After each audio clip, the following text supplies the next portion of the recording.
गोपिका जीवनस्मरणं गोविंदा गोविंदा सद्गुरुनाथ महाराज की जय. குருவாயூரப்பனோட பரம கிருப்பையில் 21வது தசகம் ரொம்ப ரொம்ப அருமையான தசகம். அதாவது எப்படின்னா எல்லாரும் நிறையா பகவத் குணங்களை சொல்லிண்டு, பகவானுடைய சரித்திரங்களை சொல்லிண்டு, பகவானுடைய அவதாரங்களை சொல்லிண்டு, அப்படியே ரொம்ப அதை பற்றியே நம்ம நிறையா பிரவச்சனங்களாகட்டும், கதைகள் எழுதுகிறவாளாக இருக்கட்டும், கதை சொல்கிறவாளாக இருக்கட்டும், அவள்லாம் அப்படியே அதை கவர் பண்ணிகிட்டே அழகாக சொல்லிகிட்டே வரா.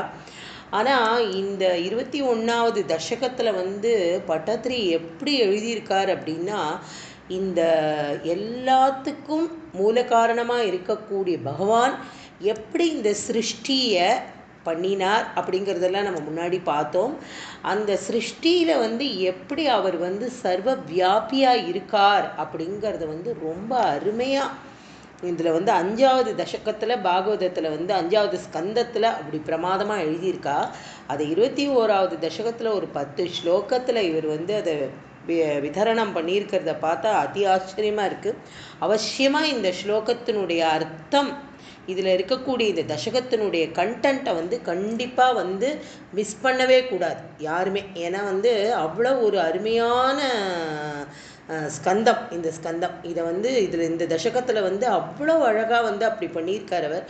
தெரிஞ்சுக்கணும் இதெல்லாம் நமக்கு எவ்வளோ மஸ்ட், இதெல்லாம் என்ன நடந்துன்னு இருந்தது, ஒரு சிருஷ்டின்னா அது எப்படி இருக்குது அப்படிங்கிறத ரொம்ப அழகாக சொல்லிட்டு வர்றார் நம்மளுடைய பட்டத்திரி. அதுக்கு பூர்வ பாகமாக என்ன அப்படின்னா, அதாவது ஒரு பிரம்ம தத்துவம் அப்படிங்கிறத சர்வ வியாபியாக இருக்கக்கூடிய பகவானுடைய பரபிரம்ம தத்துவத்தை தெரிஞ்சுக்கிற ஒரு ஞானி ஒரு தன்னோட அனுபவத்தை ஒரு ஸ்லோக வடிவத்தில் சொல்கிறார். எப்படி சொல்கிறார் அப்படின்னா, நம்ம என்ன பார்க்குறோம், என்ன ரசிக்கிறோம், எதை நம்ம ருசித்து சாப்பிட்றோம், எதை காதால் கேட்குறோம், எந்த வாசனையை நம்ம நுகர்றோம், இந்த மாதிரியான காரியங்கள் எல்லாமே ரொம்ப சூக்ஷ்மமான காரியம் இல்லையா. அதாவது ஏன் சூக்ஷ்மமான காரியம் அப்படின்னா, இதை நம்மளை அறியாமையே இதெல்லாம் நம்ம பண்ணிகிட்டே இருக்கக்கூடிய ஒரு காரியம் இல்லையா. நம்ம பார்த்துட்டு இருக்கோம் அப்படிங்கிறது, நான் பார்க்க போகிறேன்னு நினச்சிட்டு யாரும் பார்க்கறது இல்லை இல்லையா. இப்போ ஒரு காரியத்தை பார்க்குறோம், ஒரு எய்த்தாப்பில் யாரோ வாசலில் வரா, 2 வேலை பண்ணின்னு இருக்கோம் அப்படின்னா, ஒரு செடியை பார்க்குறோம், ஒரு கொடியை பார்க்குறோம், வரவாழை மனுஷாலை பார்க்குறோம். இதை நம்ம முதல்ல இனிமேல் நான் பார்க்க போகிறேன், இன்னாரை பார்க்க போகிறேன், இந்த செடியை பார்க்க போகிறேன்னு நம்ம ஒரு மனசுக்கு ஒரு விஷயத்தை தெரியப்படுத்திட்டு, புத்திக்கு தெரியப்படுத்திட்டு, இது ஒரு அனிச்சை செயல் இல்லையா. ஒரு அனிச்சையாக நம்ம பார்க்கறது அப்படிங்கிறத பண்ணுறோம்.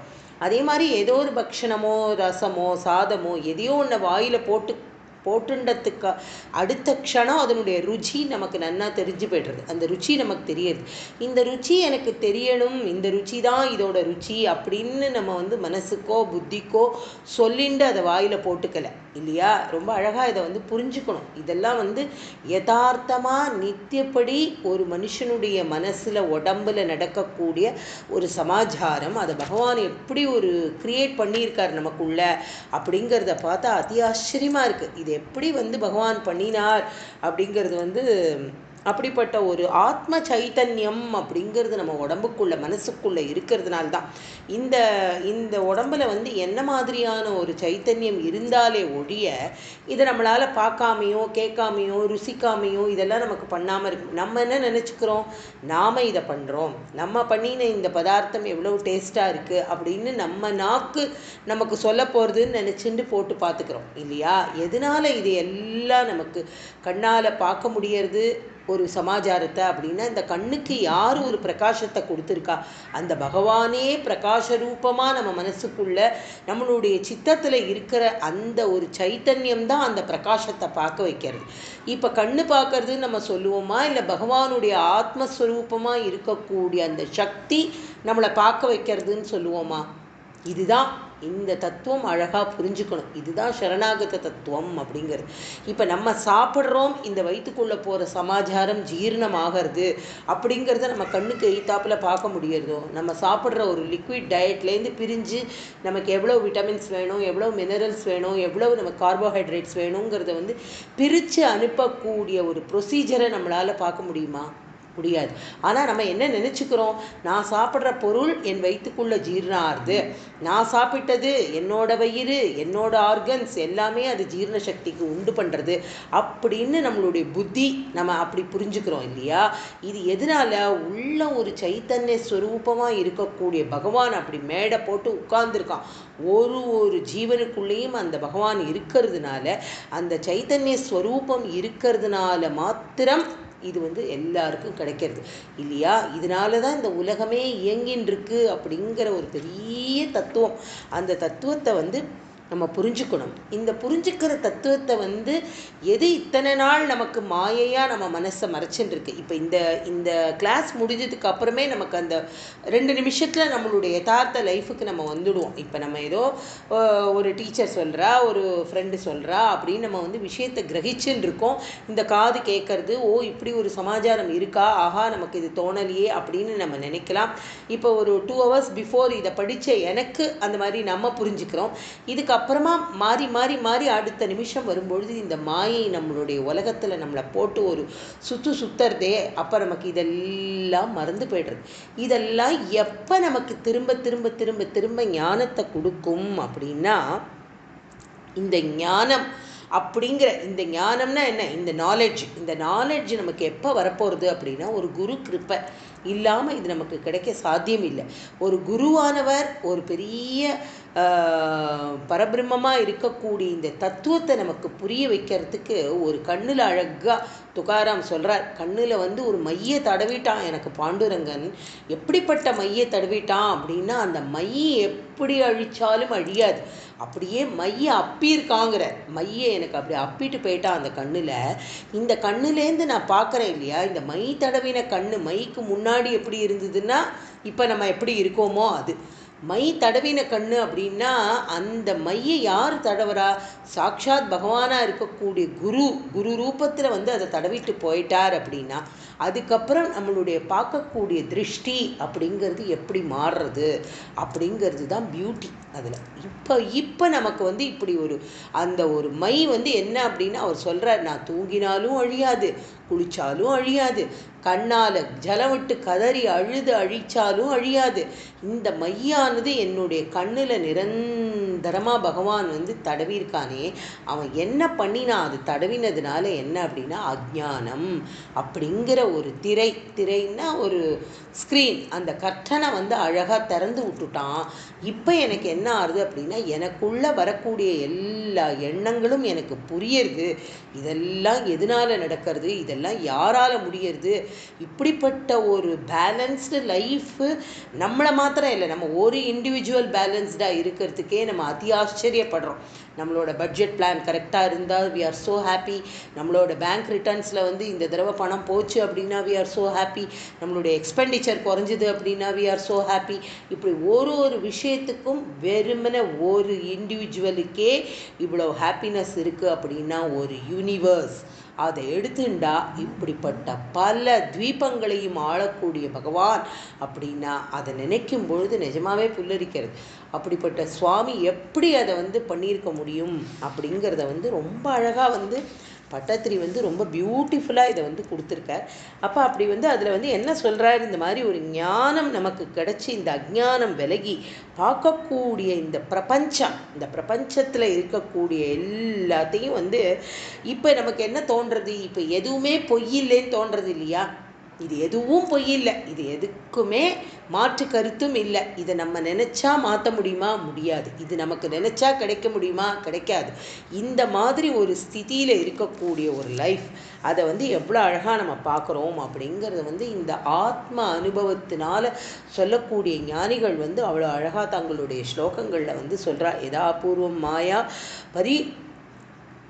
பரிச்சுலித்த திருஷ்டிர் நிஜசுகம் அப்படிங்கிற ஒரு ஸ்லோகத்தில் ரொம்ப அழகாக சொல்கிறார். இப்படிப்பட்ட நம்மளுடைய உலகம் எப்படி இருக்குது அப்படின்னா 7 தீபம் இருக்கான். தீபம்னா ஐலண்ட், 7 தீபம் இருக்குது.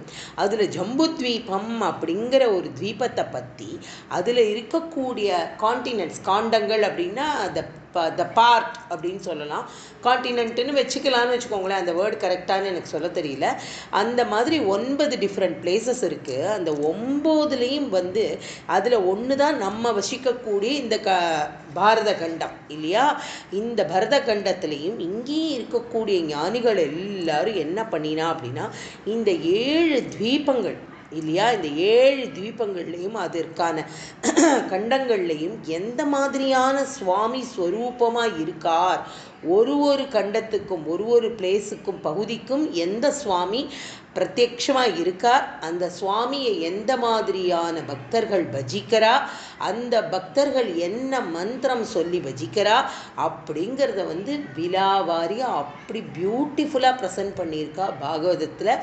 ப்ளஸ் அதையே நம்மளுடைய நாராயண பட்டத்திரி ரொம்ப அருமையாக 10 ஸ்லோகத்தில் வந்து ரொம்ப அழகாக சொல்லியிருக்கார். இப்படிப்பட்ட சுகர் வந்து ஞானிகள்லேயே வந்து பரமசித்தர். அவரை மாதிரி ஒரு பெரிய பரமஞானி அப்படின்னு யாரையுமே சொல்ல முடியாது. அவர் வந்து அப்படிப்பட்டவர். அவர் வந்து சொல்கிறார், எந்தெந்த தேவதை எந்தெந்த கண்டங்களில் யார் யார் அவளை உபாசிக்கிறா, அதாவது யார் யார் அவளை பூஜை பண்ணுறா அப்படிங்கிற வர்ணனை வந்து என்ன அப்படின்னா, எல்லாத்துலேயும் எது வந்து பரபிரம்மஸ்வரூபம் எப்படி வியாபிச்சு இருக்குது அப்படிங்கிறத வந்து உணரணும் இல்லையா? ஏதோ ஒரு அதாவது என்ன சொல்கிறது, ஒரு பிராகிருத விஷயமாக வந்து நம்ம வந்து ஒரு அம்மா அப்பா, ஒரு குடும்பம், தாத்தா பாட்டி, ஒரு லீனியேஜில் நம்மளும் பிறந்திருக்கோம் அப்படிங்கிறது மாத்திரம் இல்லை. இது லைஃப் இல்லை. இதுக்கும் மேலே இதையே பண்ணின யார் அப்படின்னா அதுக்கு ஒரு விளக்கம். அந்த ஒரு ஊர் இப்போ நம்ம வந்து ஒன்று நம்ம எவ்வளோ தேங்க் பண்ணணும் பகவானுக்கு. நம்ம எங்கேயோ ஒரு யோனியில் வந்து நம்ம அழகாக பிறந்தாச்சு. ஒரு ஜென்மா நமக்கு கொடுத்துருக்கார் பகவான். அதுவும் நரஜென்மமாக கொடுத்துருக்கார், மனுஷ ரூபேன அப்படின்ற ஒரு ஜென்மத்தை கொடுத்துருக்கார். இந்த ஜென்மாவே இந்த மனுஷனாக இருக்கக்கூடியவாளே நம்ம வந்து எங்கேயாவது ஒரு அண்டார்டிகாலேயோ இல்லை வந்து வேறு ஏதாவது ஒரு காண்டினென்ட்லேயோ இல்லை வேறு ஏதாவது ஒரு தேவையே இல்லாத இடத்துலையோ இல்லை ஒரு காட்டில் வாழக்கூடிய ஒரு அந்த மாதிரி காட்டு மனுஷாளாவோ அந்த மாதிரி எல்லாம் பிறக்காமல் நம்மளை அதுவும் எங்கே பிறக்க வச்சிருக்கார் பகவான். இவ்வளோ பெரிய இப்போ பார்க்க போகிறோம் எவ்வளோ பெரிய தீபங்கள் இருக்குது, எத்தனை கண்டங்கள் இருக்குது. அதில் நம்ம பரத கண்டம் எங்கே இருக்குது, அந்த பரத கண்டத்தில் நம்ம எப்படி பிறந்திருக்கோம், எப்படி நமக்கு ஜீவனை கொடுத்த பகவான் எப்படிப்பட்ட ஒரு சத்சங்கத்துக்குள்ளே கொண்டு போய் நம்மளை தூக்கி போட்டிருக்கார் அப்படின்னு நம்ம அட்லஸை பிரித்து வச்சுட்டு இப்படி பார்த்தோம்னா வேர் வி ஸ்டாண்ட். இன்றைக்கி நம்மளோட கூகுள் பேஜ் காட்டுறது நமக்கு வந்து எல்லாம் அழகாக கூகுளில் வந்து போட்டோம் அப்படின்னா வேர் வி ஆர் அப்படின்னா நம்மளோட வீடு, நம்மளோட வீட்டு நம்பர், நம்ம இருக்கக்கூடிய தெருக்கு பக்கத்தில் இருக்கக்கூடிய ஒரு லேண்ட்மார்க் எல்லாம் இட் ஷோஸ். இத்தனையும் காமிக்கக்கூடிய ஒரு நம்மளுடைய புத்தியிலேருந்து தயாரிக்கப்பட்ட ஒரு கூகுள் பேஜுக்கே நம்மளால் இது பண்ண முடியறதுன்னா பகவான் எப்படிப்பட்ட ஒரு பேஜை க்ரியேட் பண்ணியிருக்கணும். அதில் நம்மளை மாதிரி இருக்கக்கூடிய சத்சங்கிகள் அத்தனை பேரையும் எந்த இடத்துல பிளேஸ் பண்ணியிருக்கான் அப்படின்னா அது எவ்வளோ அதி ஆச்சரியம் இல்லையா? நம்ம நினச்சி பார்த்துருக்க முடியுமா? ஏதோ ஒரு வீட்டில் யார் வீட்லேயோ ஒரு பகவான் நாமாவே சொல்லாத ஆற்றுலையோ இல்லை ஒரு ஜந்துவாவோ என்னவாவோ பிறந்திருந்தோன்னா இன்னைக்கு என்ன அதெல்லாம் கேட்டிருக்க முடியுமா? அதனால் வந்து நமக்கு வந்து துர்லபம் அப்படிங்கிற ஒரு விஷயம் வந்து எவ்வளோ சௌக்கியமாக கொடுத்துருக்கார் பகவான். அதுக்கு வந்து நம்ம எவ்வளோ நன்றியாக இருக்கோம் அப்படிங்கிறது வந்து ரொம்ப முக்கியம். அப்படிங்கிறத வந்து புரிய வைக்கிறதுக்காக இதை பற்றின ஒரு விஸ்தீர்ணமாக வந்து இந்த வர்ணனையெல்லாம் வந்து ரொம்ப அழகாக சொல்கிறார். அதில் வந்து ரொம்ப அழகாக முதல் ஸ்லோகத்தில் வந்து मद्योद्भवे भुव इलावृतनाम्नि वर्षे गौरी प्रधानवनिता जनमात्रबाजी शर्वेण मन्त्रनुदिभिः समुभास्यमानं सङ्कर्षणात्मकं मदीश्वर संश्रये त्वाम्. பட்டத்திரி வந்து இந்த 7 தீபங்களில் இருக்கக்கூடிய பகவான் யார் அப்படிங்கிறது வந்து பிரத்யக்ஷமாக குருவாயூரப்பன் வந்து காமிச்சு தரார். குருவாயூரப்பன் வேற இல்லை, இப்போ பார்க்கக்கூடிய இந்த தெய்வங்கள்லாம் வேற இல்லை அப்படிங்கிறத வந்து பார்க்குறார் குருவாயூரப்பா. அவர் கேட்குறார், இந்த பூமியில் வந்து இலாவிருத்தம் அப்படிங்கிற ஒரு பிளேஸ், ஓகே அப்படி புரிஞ்சுக்கோங்க, ரொம்ப கன்ஃபியூஸ் பண்ணிக்க வேண்டாம். இலாவிருத்தம் அப்படிங்கிற ஒரு பிளேஸில் வந்து யார் எந்த பகவான் எந்த மூர்த்தியை ஆராதனை பண்ணுறார் அப்படின்னா சாக்ஷாத் பரமசிவன், சாக்ஷாத் சிவபெருமான் வந்து யாரை எந்த மூர்த்தியை வந்து நமஸ்காரம் பண்ணுறார் அப்படின்னா சங்கர்ஷணமூர்த்தி அப்படிங்கிறார். சங்கர்ஷணமூர்த்தி யாரு? ஆதிசேஷன் இல்லையா? சங்கர்ஷணமூர்த்திங்கிறவர் ஆதிசேஷன்.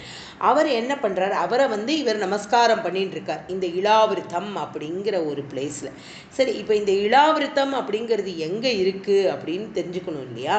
அது வந்து எங்கே இருக்குது அப்படின்னா மேருங்கிறது ஒரு பெரிய மலை. அந்த மேரு மலையில் இருக்கக்கூடிய அடிவாரத்தில் இந்த இளாவிருத்தம் அப்படிங்கிற இடம் இருக்குது. அது வந்து எங்கே அப்படின்னா ஜம்புத்வீபம் அப்படிங்கிற 9 கண்டங்களில் ஜம்புத்வீபத்தில் இருக்கக்கூடிய 9 பிளேசஸில் இளாவிருத்தம் ஒன்று அப்படிங்கிறார். அந்த ஜம்பு அப்படிங்கிற நதி எங்கே விழருது அப்படின்னா மேருவோட, அதாவது மேருங்கிறது மலை, அதனுடைய சிரஸ்லேருந்து ஜம்பு அப்படிங்கிற ஒரு நதி அழகாக விழருது. அந்த நதிக்கு வந்து சதர்ன் சைட்லேயும் ஹிமாச்சல பிரதேசத்துக்கு ஹிமேமலைக்கு நார்தன் சைடு வடக்குலேயும் உள்ள ஒரு பகுதி தான் இளாவிருத்தம் அப்படிங்கிற பகுதி. இட் இஸ் அ காண்டினென்ட் மாதிரி. அந்த இடத்துல வந்து யார் வந்து இங்கே வந்து பரமசிவன் வந்து அங்கே வந்து தனியாக பார்வதியோட பகவானை நமஸ்காரம் பண்ணிட்டு இருக்கார். எந்த பகவானை? சங்கர்ஷணமூர்த்தியை நமஸ்காரம் பண்ணிட்டு இருக்கார். சங்கர்ஷணமூர்த்திங்கிறவர் யாரு? பகவானால் படைக்கப்பட்ட ஒருவர், அதுவும் ஆதிசேஷன் அப்படின்னு சொல்கிறோம் இல்லையா? அவர் தான். அவரை வந்து நமஸ்காரம் பண்ணிட்டு அவரையே தியானம் பண்ணிட்டு அவருக்கான ஸ்லோகங்கள் எல்லாம் சொல்லிட்டு அவரை பூஜை பண்ணிட்டு இருக்கார் நம்மளுடைய சிவபெருமான். பார்வதி இவா ஏகாந்தமாக இதை அனுபவிச்சுருக்கா. அப்போ என்ன ஆறுது அப்படின்னா அங்கே வந்து என்ன ஆகிடுது, இந்த இடத்துல வந்து நம்மளுடைய சிவபெருமான் இப்படி ஏகாந்தமாக இருக்கார் அப்படின்னு தெரிஞ்சுண்டு சில மகரிஷிகள் எல்லாம் இந்த இளாவிருத்தத்துக்கு வரா.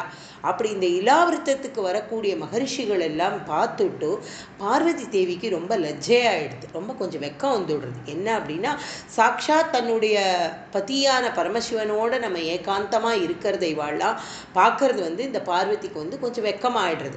இவள் வந்தது வந்து அவளுக்கு ஒரு லஜ்ஜப்படுறா. அப்ப பரமசிவன் என்ன பண்ணிடுறாரு, இந்த தீபத்துக்குள்ள வரக்கூடியவா, இந்த இளாவிருஷத்துக்குள்ள வரக்கூடிய எந்த ஆண்களா ஆனாலும் அவ பெண்களாக கடவுது அப்படின்னு ஒரு சாபம் மாதிரி ஒன்று கொடுத்து விட்றார். ஸோ வந்த மகரிஷிகள்லாம் என்ன பண்ணுறா அப்படின்னா பெண்ணாக போயிடுறா. அந்த பெண்களாகி அவள்லாம் என்ன பண்ணுறா அப்படின்னா பார்வதி தேவிக்கு தோழிகளாகவும் கைங்கரியம் பண்ணுறவாளாகவும் அங்கே அப்படியே இருந்துடுறா. ஸோ அதுக்காக வந்து இது ஒரு சின்ன ஒரு இது மாதிரி சொல்லியிருக்கா அதில். அப்போ என்ன ஆகுது அப்படின்னா இந்த சங்கர்ஷ்ணமூர்த்தியை பற்றின ஜபம், அவருடைய ஸ்லோகங்கள், இதெல்லாம் ஸ்தோத்திரமெல்லாம் வந்து ஸ்ரீமத் பாகவதத்தில் ரொம்ப அழகாக வந்து சொல்லிகிட்டே வரா.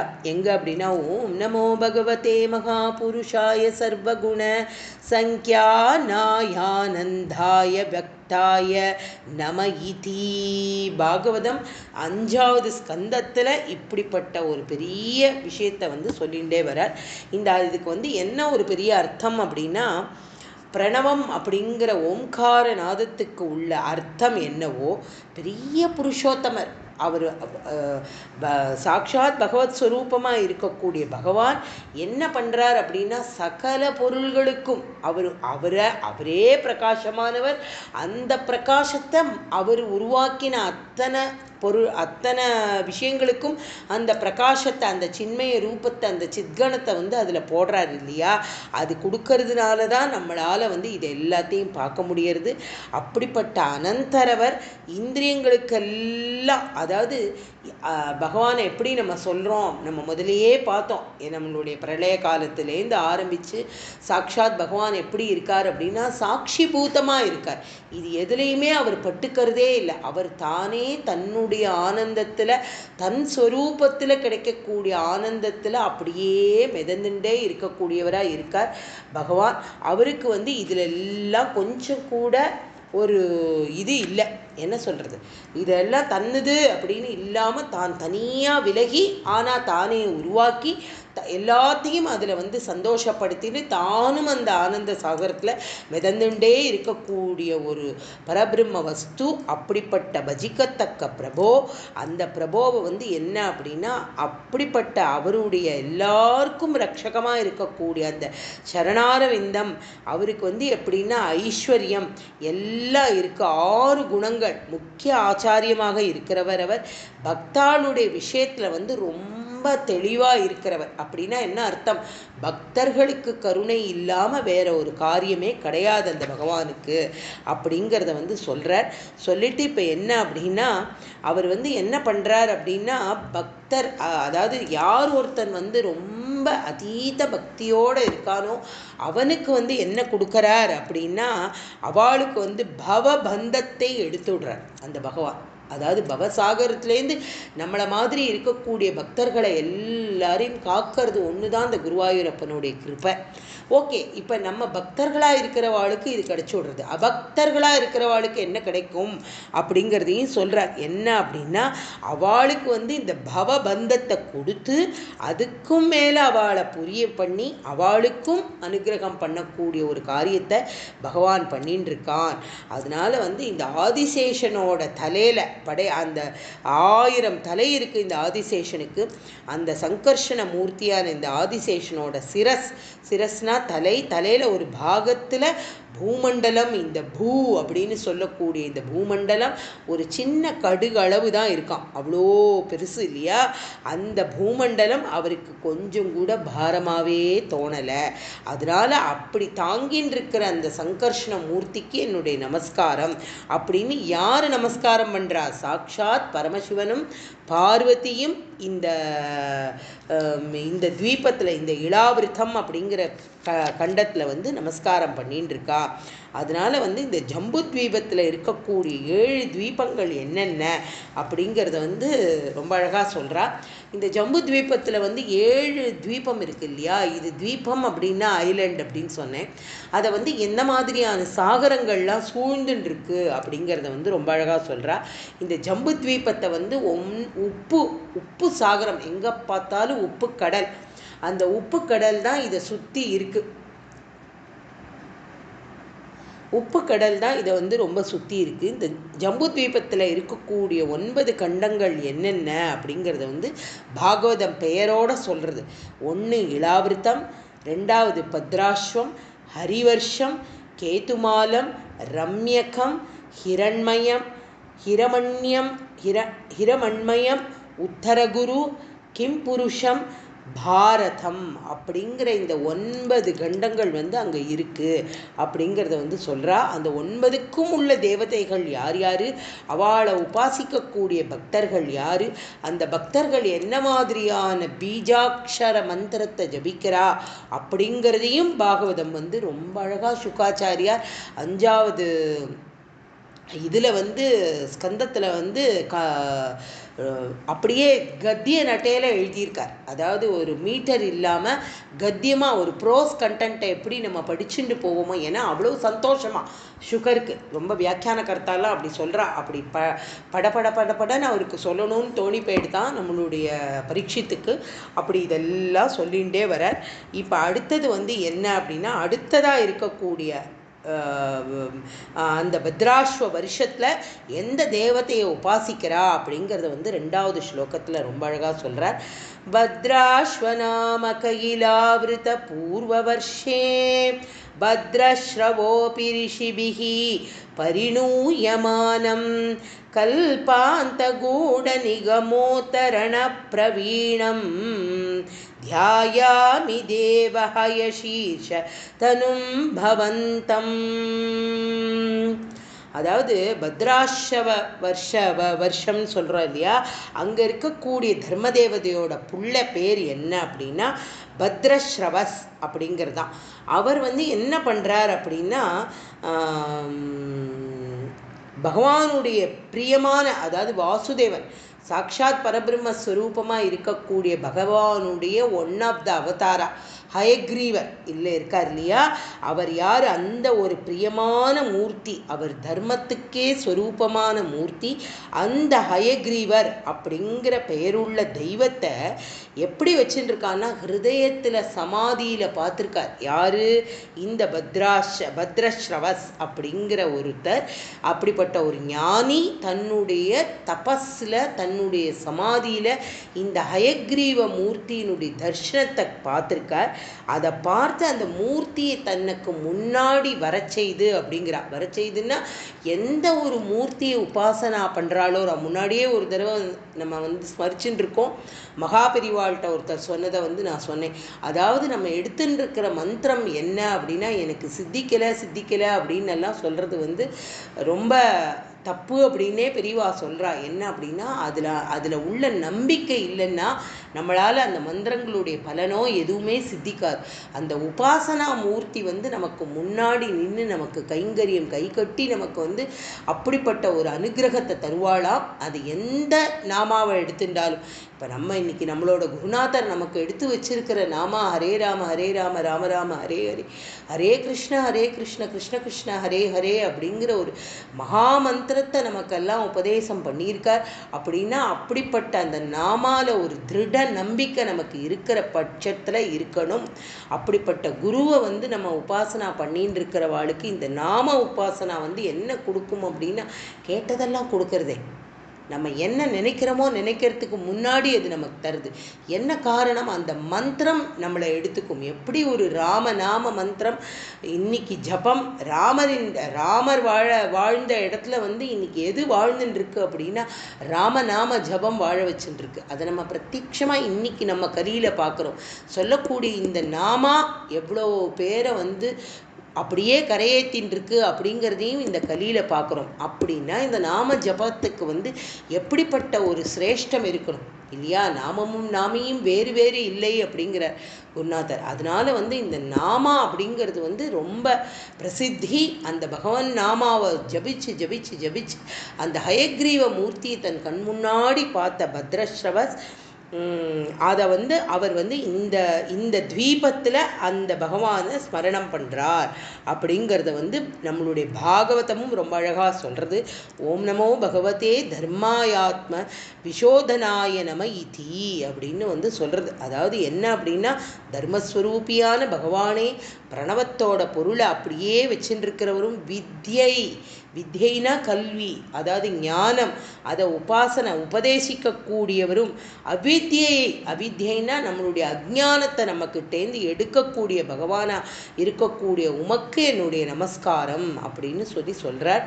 அந்த ஸ்ரீ பகவானுடைய மாயை எப்படி இருக்குது அப்படின்னா, ஒரு மனுஷன் ரொம்ப அழகாக வியாக்கியானம் பண்ணியிருக்கா. இது நிஜமாகவே ஆச்சரியமாக இருக்குது இந்த வியாக்கியானம் எல்லாம். இதெல்லாம் நம்ம யதார்த்த காலத்தில் புரிஞ்சிக்கக்கூடிய ஒரு பக்குவத்தை நமக்கு பகவான் தந்திருக்கிறதுனால தான் நாராயணியம் நம்ம கையில் வந்திருக்கு அப்படின்னு நான் நினச்சிக்கிறேன். எனக்கு தெரியல, பட் எவ்வளோ அழகாக சொல்லியிருக்கார் பாகவதத்தில். இதுக்கு ஒரு எக்ஸாம்பிள் சொல்கிறா. எப்படி அப்படின்னா, ஒருத்தனுக்கு தன்னுடைய தகப்பனும் இறந்து போய்ட்றான். ஓகே, ஒரே சமயத்தில் தன்னுடைய மகனும் இறந்து போய்ட்றான். இப்படி ஒரு ஸ்திதி ஒருத்தனுக்கு நடக்கிறது அப்படின்னா, தன்னுடைய அப்பாவும் இறந்து போய் தன்னுடைய மகனும் இறந்து போனதுக்கப்புறம் என்ன பண்ணுறான் அப்படின்னா, அவனுக்கு துக்கம். யாருக்கா இருந்தாலும் அப்பாவும் போய் பிள்ளையும் போய் எப்படி இருப்பான்? என்ன பண்ணுவான்? அந்த சடலத்தெல்லாம் போய் எரிச்சுட்டு திரும்பி வந்ததுக்கு அப்புறமா இப்போ என்ன அவனுடைய மனசு இருக்குது அப்படின்னா, பின்னாடியே போகலையே. அப்பா போயிட்டாரேன்னு அப்பா பின்னாடி போகல, புள்ள போயிட்டானேன்னு புள்ள பின்னாடியும் போக முடியல. அதுதான் மாயா. அதை தான் நம்ம வாழ்ந்துட்டு இருக்கோம். அப்போ நம்ம எல்லாரும் அடுத்த ஒரு போயிட்டு ஒரு கொஞ்ச நேரத்தில் நமக்கு என்ன தோன்றது? முதல்ல பசி. இந்த பசி நிற்கலை, கபகபகபன்னு பசிக்கிறது. பசிக்கு வேண்டிய உணவு, அந்த பசிக்கு எவ்வளோ வேணுமோ அந்த உணவு வாங்கின்றோம். அந்த உணவு வயிற்றுக்குள்ளே போன உடனே அதனுடைய ருச்சி தெரியறதா தெரியலையா? இயற்கை எல்லாருக்கும் ஒரு துளி உப்பு ஜாஸ்தி இருந்திருக்கலாம், கூட்டில் பாயசத்தில் கொஞ்சம் சர்க்கரை வெல்லம் போகாமல் இருந்திருக்கலாம். இந்த கமெண்ட் வர அளவுக்கு நம்ம மனசு இப்போ இறந்து போனவாளை பற்றின எண்ணமோ, அந்த போனவாளுடைய துக்கம், இதெல்லாம் ஒரு பார்ட் கொஞ்சம் இருக்கும். இருந்தாலும் நம்மளுடைய சரீர சம்பந்தமாக இருக்கக்கூடிய இந்த எண்ணம் எவ்வளவு வந்து இந்த சித்தவிருத்தி எப்படி நமக்கு வந்து கிரியேட் ஆகுது. இதுக்கப்புறம் அடுத்த ஒரு 2 நாள் 4 நாள் ஆனதுக்கு அப்புறமா கொஞ்சம் கொஞ்சமாக அப்படி யோசிக்க தோணும். அவளோட பாஸ்புக்கில் என்ன இருக்குது, இவா எந்த பேங்க்கில் அக்கௌண்ட் போட்டிருக்கா, இவா நாமினி யாரை போட்டிருக்கா, இந்த பணத்தை எப்படி வாங்க முடியும், அங்கேருந்து இன்சூரன்ஸ் போட்டிருக்காளா, புள்ள இறந்து போனானே அவன் ஏதாவது சேர்த்து வச்சுட்டு போயிருக்கானா, இவனுக்கு என்ன பண்ணணும், இதை யாருக்கு பிரித்து கொடுக்கணும். இப்போ நம்மளை வந்து அல்பம்னு சொல்லிக்கிறதா, இல்லை ஞானம் இருந்துட்டு இப்படி பண்ணுறோம் அப்படின்னு சொல்லிக்கிறதா, இதெல்லாம் என்ன அப்படின்னா பகவானுடைய மாயா. எப்படி ஒரு 10 நிமிஷத்தில் அப்படி மாற்றி போட்டுடுறாரு எல்லாத்தையும் அப்படின்னா, அப்போ அவர் எப்படிப்பட்ட ஒரு பரமஸ்வரூபனாக இருக்கக்கூடிய சுவாமியாக இருக்க முடியும் அப்படிங்கிறத வந்து பாகவதம் இந்த இடத்துல அவ்வளோ அழகாக சொல்கிறது. அதனால வந்து இப்படிப்பட்ட ஒரு இதை பாவ செயல்னே சொல்கிறது. நம்ம வந்து பின்னாடி போகலை அவளோட, இருந்தாலும் நம்ம புத்தி சித்தவிருத்தியில் வந்து என்ன மாதிரியான எண்ணங்கள் நமக்கு அலமோதுறது அப்படிங்கிறத வந்து இது பகவானுடைய மாயை. இதையும் பகவான் ஏன் கொடுக்குறான் அப்படின்னா, இதையெல்லாம் விலக்கிக்கணும். இந்த துக்கங்கள், இந்த மாதிரியான ஒரு சிரமமான ஒரு காலத்தில் என்னுடைய புத்தி பேதலிக்காமல் இருக்கிறதுக்கு நான் எந்த மூர்த்தியை உபாசனை பண்ணணும் அப்படின்னா ஸ்ரீ ஹயக்ரீவ மூர்த்தியை உபாசனை பண்ணணும் அப்படின்னு சொல்கிறார். அந்த ஹயக்ரீவ மூர்த்தி என்ன தருவார் அப்படின்னா நல்ல வித்யைனா நாட் அவர் சார்ட்டர்ட் அக்கௌண்டன்சி, எம்பிபிஎஸ், எம்எஸ் இதெல்லாம் இல்லை.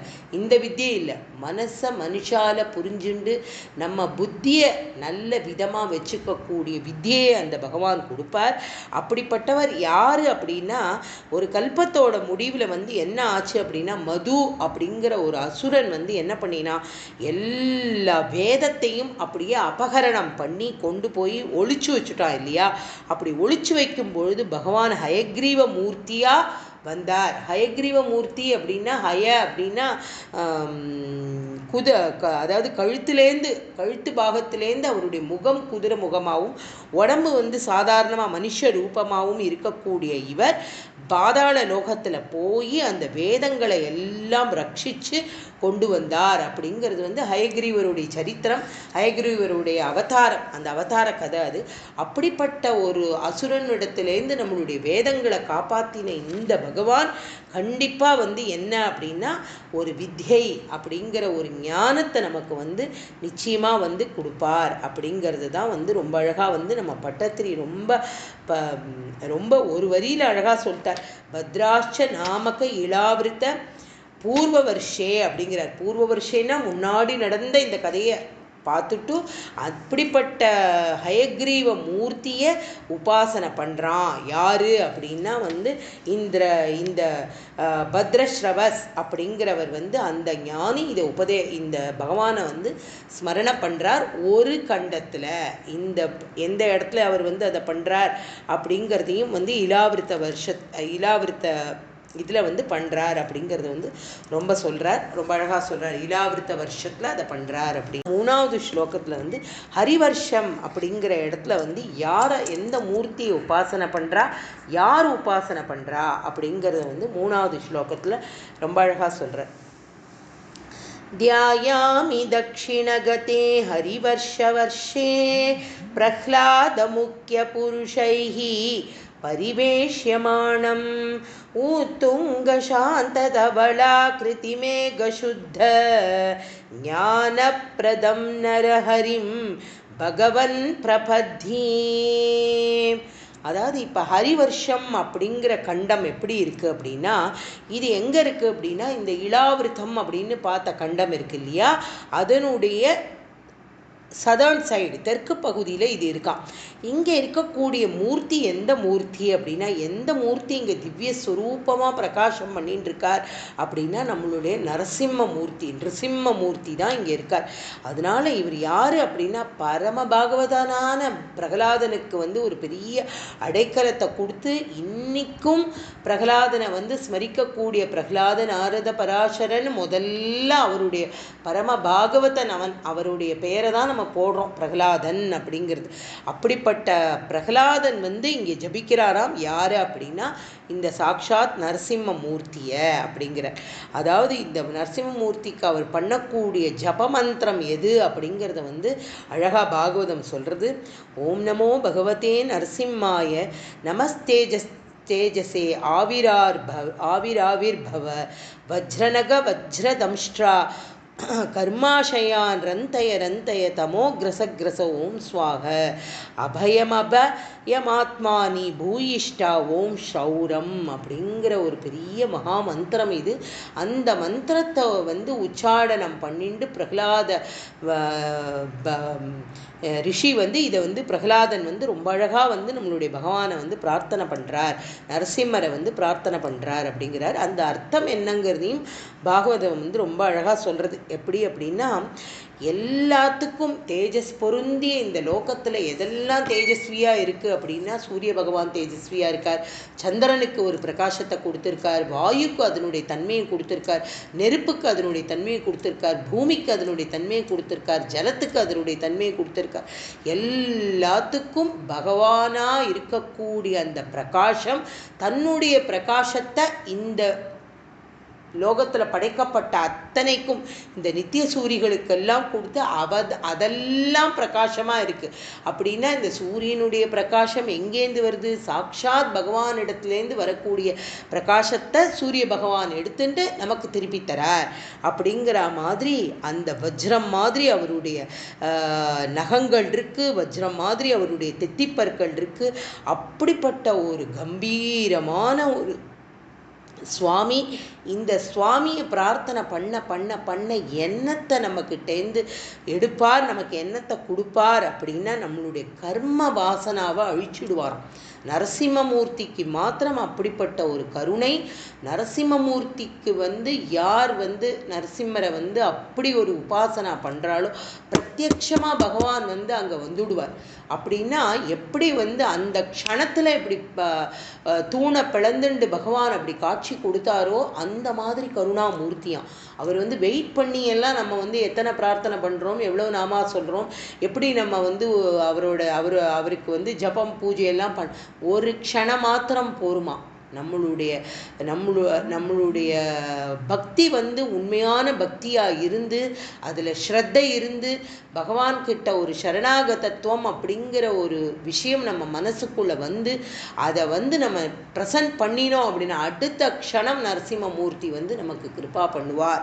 அப்படிங்கிறது பாகவதம் ரொம்ப அழகாக வர்ணனை அழகாக சொல்கிறது. அந்த பாகவதம் என்ன அப்படின்னா, கர்ம வாசனை அத்தனையும் நமக்கிட்டேந்து எடுத்துட்டு நமக்கு என்ன அப்படின்னா அதுக்கு என்ன கொடுக்கணும். ஒரு விஷயத்தை நமக்கிட்டேந்து எடுக்கிறான்னா அந்த இடத்துல வேற ஒரு விஷயத்தை போடணும் இல்லையா? அது என்ன விஷயத்தை போடுறார் அப்படின்னா அபயம் அப்படிங்கிற ஒரு மோட்சம், அந்த சாம்ராஜ்யத்தை நமக்கு அப்படியே கொடுத்துடுவாராம். அந்த மாதிரி அதைத்தான் அந்த பீஜாட்சர ரூபமான அந்த ஸ்லோகத்தில் ரொம்ப அழகாக பிரார்த்தனை பண்ணிக்கிறார். அது மாத்திரம் இல்லை, பிரகலாதர் நரசிம்மமூர்த்தியை பார்த்து ஒரு ஸ்துதி பண்ணுறார். பிரகலாத ஸ்துதி அப்படின்னு ரொம்ப அதி பிரசித்தமான ஸ்துதி நம்மளுடைய பாகவதத்தில் இருக்குது. அந்த பிரகலாத ஸ்துதியினுடைய அர்த்தத்தையும் நம்ம நரசிம்மருடைய அவதாரம் 25வது சாப்டர் 24, 25 பண்ணும்பொழுது கண்டிப்பாக அதையும் நம்ம ஸ்மரணம் பண்ணிக்கணும். ஏன்னா அப்போ பிரகலாதர் பகவான்கிட்ட என்ன வேண்டிக்கிறார் அப்படின்னா, இந்த லோகத்துக்கு சகல க்ஷேமமும் கிடைக்கணும் அப்படிங்கிறார். எல்லா க்ஷேமத்தையும் நீ கொடுக்கணும், ஒரு துஷ்டனோட மனசில் இருக்கக்கூடிய தோஷமும் விலகணும். என்ன ஒரு பரம பக்தர், என்ன ஒரு அதனால தானே அவளெல்லாம் சாது சாது சாதுன்னு கொண்டாடுறோம். ஏன்னா அவளுக்கு அந்த மாதிரியான ஞானி பிரகலாதன் மாதிரி ஒரு குழந்தை இத்தினூண்டு 5 வயசு பாலகனுக்கு இப்படிப்பட்ட ஒரு ஞானம், அதாவது தனக்காக எதையுமே கேட்காம எல்லாரும் எப்படி இருக்கணும் அப்படிங்கிறத எவ்வளோ அழகாக சொல்லியிருக்கார் அப்படிங்கிறது ஆச்சரியமாக இருக்குது.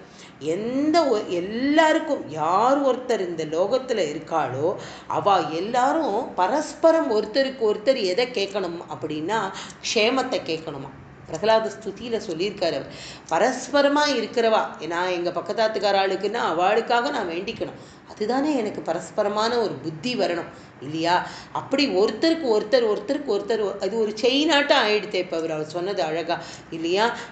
யாருக்காக பிரார்த்தனை, ஒவ்வொருத்தரும் ஒவ்வொருத்தருக்காக பிரார்த்தனை, அவன் நன்னா இருக்கணும் அப்படின்னு நினச்சிட்டே இருக்கும்பொழுது நாம் நன்னா இருக்கணும் அப்படின்னு நான் அப்படி நினச்சிக்கிறேன்னா நான் நன்னா இருக்கணும்னு எத்தனையோ பேர் நினச்சிப்பா இல்லையா? இப்படி ஒவ்வொருத்தருக்கும் அந்த ஒரு இது வந்து அந்த மாதிரியான ஒரு எண்ணம் எல்லாருக்கும் வந்து வரணும், எல்லாரும் க்ஷேமத்தையே நினைக்கணும் அப்படிங்கிற. அதே மாதிரி மனசில் வந்து இதெல்லாம் நினைக்க நினைக்க என்ன அப்படின்னா அந்த மனசு வந்து எப்பவும் சாந்தியாக இருக்கணும், சாந்தியைத்தான் தேடணும் அப்படிங்கிறதும் அவளுக்கு வந்துடும். அதே மாதிரி இந்த நம்மளுடைய பிரகலாதன் சொல்கிறார், நம்மளுடைய புத்தி, மனுஷ புத்தி இருக்கு இல்லையா, அது வந்து யார்கிட்ட இருக்கணும் அப்படின்னா அதோக்ஷஜன் கிட்ட போகணும் அப்படிங்கிற. அதோக்ஷஜன் அப்படிங்கிற பெயர் வந்து பகவானுக்காக சொல்லக்கூடிய ஒரு பெயர். அப்படிப்பட்ட அதோக்ஷஜன் அப்படின்னா வந்து நம்மளை எல்லாம் என்னைக்கும் காப்பாற்றிகிட்டே இருக்கக்கூடியவர். அதாவது மனசில் வந்து எந்த விதமான காமனையும் இல்லாமல் பகவானை வந்து பரஸ்பரம் நம்பி பகவான் மேலே நம்மளுடைய பக்தியை வைக்கணும் அப்படிங்கிறத வந்து ரொம்ப அழகாக பிரார்த்திச்சுக்கிறார் அவர் தன்னுடைய ஸ்லோகங்களில்.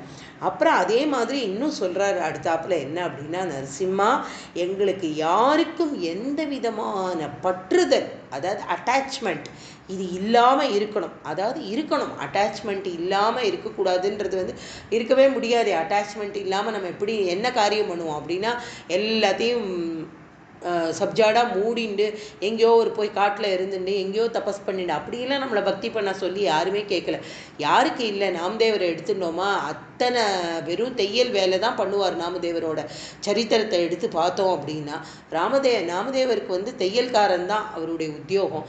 அதுவும் அவருக்கு என்ன, நல்ல புது துணிகள் வந்து நல்ல புதுசாக பாவாடை தைக்கிறது, ப்ளவுஸ் தைக்கிறது, அந்த மாதிரியான வேலையாக வராது. அவருக்கு எல்லாம் என்ன வருது அப்படின்னா எல்லாம் கிழிச துணி.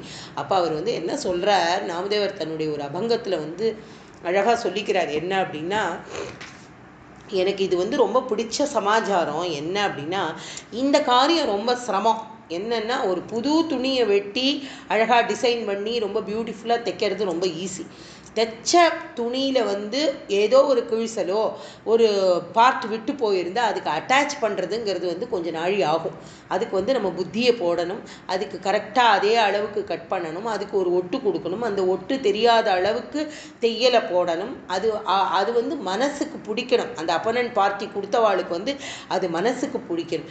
இப்போ நான் என்ன பண்ணுறேன் அப்படிங்கிறார் அவர் வந்து சொல்கிறார், பாண்டரங்கனுடைய நாம ஜபத்தை பண்ணிண்டே நான் என்ன பண்ணுறேன் அப்படின்னா, இந்த இழைன்னா தையலோட நூல் இழை இருக்கு இல்லையா, இந்த நூல் இழையை நான் நெஞ்சு நெஞ்சு நெஞ்சு தைச்சுட்டே இருக்கேனே. இப்படி தைச்சு அழகழகா இந்த காரியங்களை நான் பண்ண என்ன ஆறுது அப்படின்னா, என்னுடைய ஹிருதயத்தில் இருக்கக்கூடிய ஒரு நூல் இழையிலையும் இந்த பாண்டுரங்கன் அப்படிங்கிற இந்த நாமா என்னை தைச்சுன்னு இருக்கு அப்படிங்கிற அந்த நாமா எனக்குள்ள ஊறி ஊறி ஊறி அது வந்து அப்படியே ஒரு பெரிய ஒரு கப்படாவாட்டம் ஆயிடுதான் அவரோட உடம்புல. அப்படிப்பட்ட ஒரு விஷயம் வந்து எனக்கு வந்துருத்து அப்படிங்கிறத வந்து ரொம்ப அழகாக வந்து அவர் சொல்கிறார். அந்த மாதிரி வந்து பிரகலாதன் வந்து வேண்டிக்கிறான், இந்த மாதிரி வந்து சதா சர்வ காலமும் எனக்கு இந்த பற்றுதலே இல்லாத ஒரு வாழ்க்கை, இந்த ஜீவனத்துக்கு வந்து என்ன வேணுமோ, ஒரு நல்ல ஆகாரம் வேணும், உடுத்திக்கிறதுக்கு ஒரு நல்ல துணிமணி வேணும், அதாவது நம்மளுடைய மானத்தை காப்பாற்றுறதுக்கு என்ன வேணுமோ அது வேணும், இருக்கிறதுக்கு ஒரு இடம் இருக்கணும், இது எல்லாத்துக்கும் மேலே நல்ல மனசு, பகவானை பஜனை பண்ணக்கூடிய ஒரு மனசு, ஒரு சத்சங்கம் எனக்கு இருக்கணும்.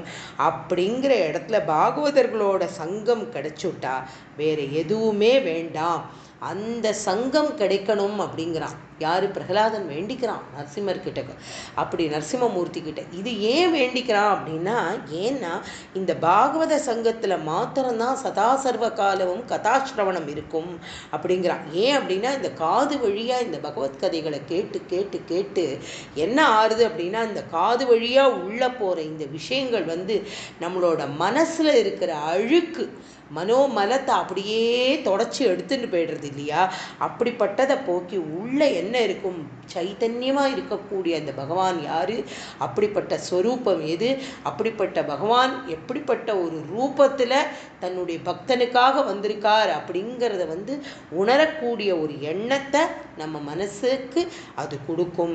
அதனால வந்து அதாவது ஒரு பெரிய தீர்த்தாடனம் போனால் என்ன அப்படின்னா, சரீரத்தில் இருக்கக்கூடிய அழுக்கு, மலம்னா அழுக்கு, அந்த அழுக்கு போகுமே தவிர வந்து ஹிருதயத்தில் இருக்கிற அழுக்கு போகாது. அதுக்கு எது கிடைக்கணும், எப்போ ஹிருதயத்தில் இருக்கக்கூடிய அழுக்கு போகணும்னா ஹரிகதை கேட்டு கேட்டு கேட்டு இதனுடைய அழுக்கெல்லாம் மாயமாக மாறணும். ஹரிகதா கேட்கணும் அப்படின்னா என்ன வேணும், நல்ல ஒரு சத்சங்கம் வேணும். அப்படிப்பட்ட ஒரு சத்சங்கத்தை பகவான் வந்து எனக்கு கொடுக்கணும், அப்படி எல்லாருக்கும் கொடுக்கணும்னு வேண்டிக்கிறார். அதனால வந்து நிஷ்காம பக்தியோட யார் ஒருத்தன் வந்து பகவான்கிட்ட ஸ்மரணம் பண்ணுறானோ அவனுக்கு ஞானம், வைராக்கியம், எல்லா குணங்களும், எல்லா தேவதைகளும் வந்து அவள்கிட்ட வந்து வாசம் பண்ணும் அப்படிங்கிறத வந்து பிரகலாதன் வந்து ரொம்ப ஆசையாக தெரிவிச்சுக்கிறான்.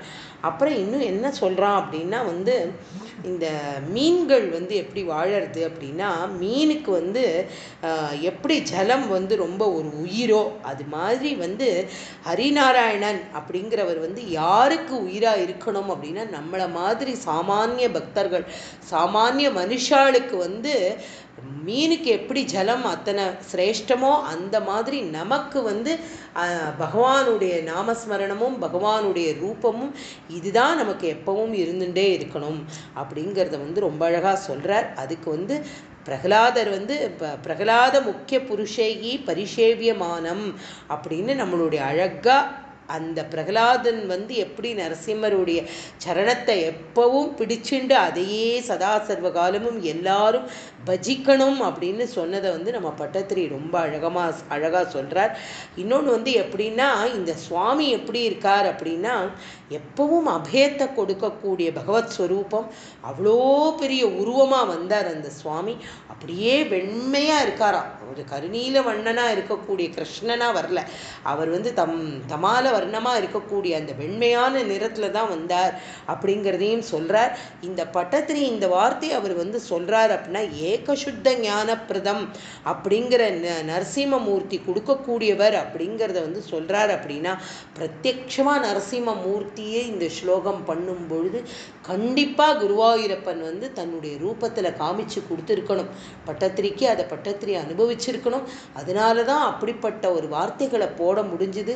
அப்படிப்பட்ட தீப வர்ணனையில் அவர் வந்து அந்த ஒரு ஹரி வருஷம் அப்படிங்கிற அந்த இடத்துல யார் பண்ணுறா எந்த உபாசனா மூர்த்தி யார் அதை பஜிக்கிறா அப்படிங்கிறதையும் பிரகலாதன் வந்து உபாசனா மூர்த்தியாக இருக்கக்கூடிய நரசிம்மரை பஜிக்கிறார் அப்படிங்கிறத வந்து ரொம்ப அழகாக தன்னுடைய 3வது ஸ்லோகத்தில் வந்து சொல்கிறார்.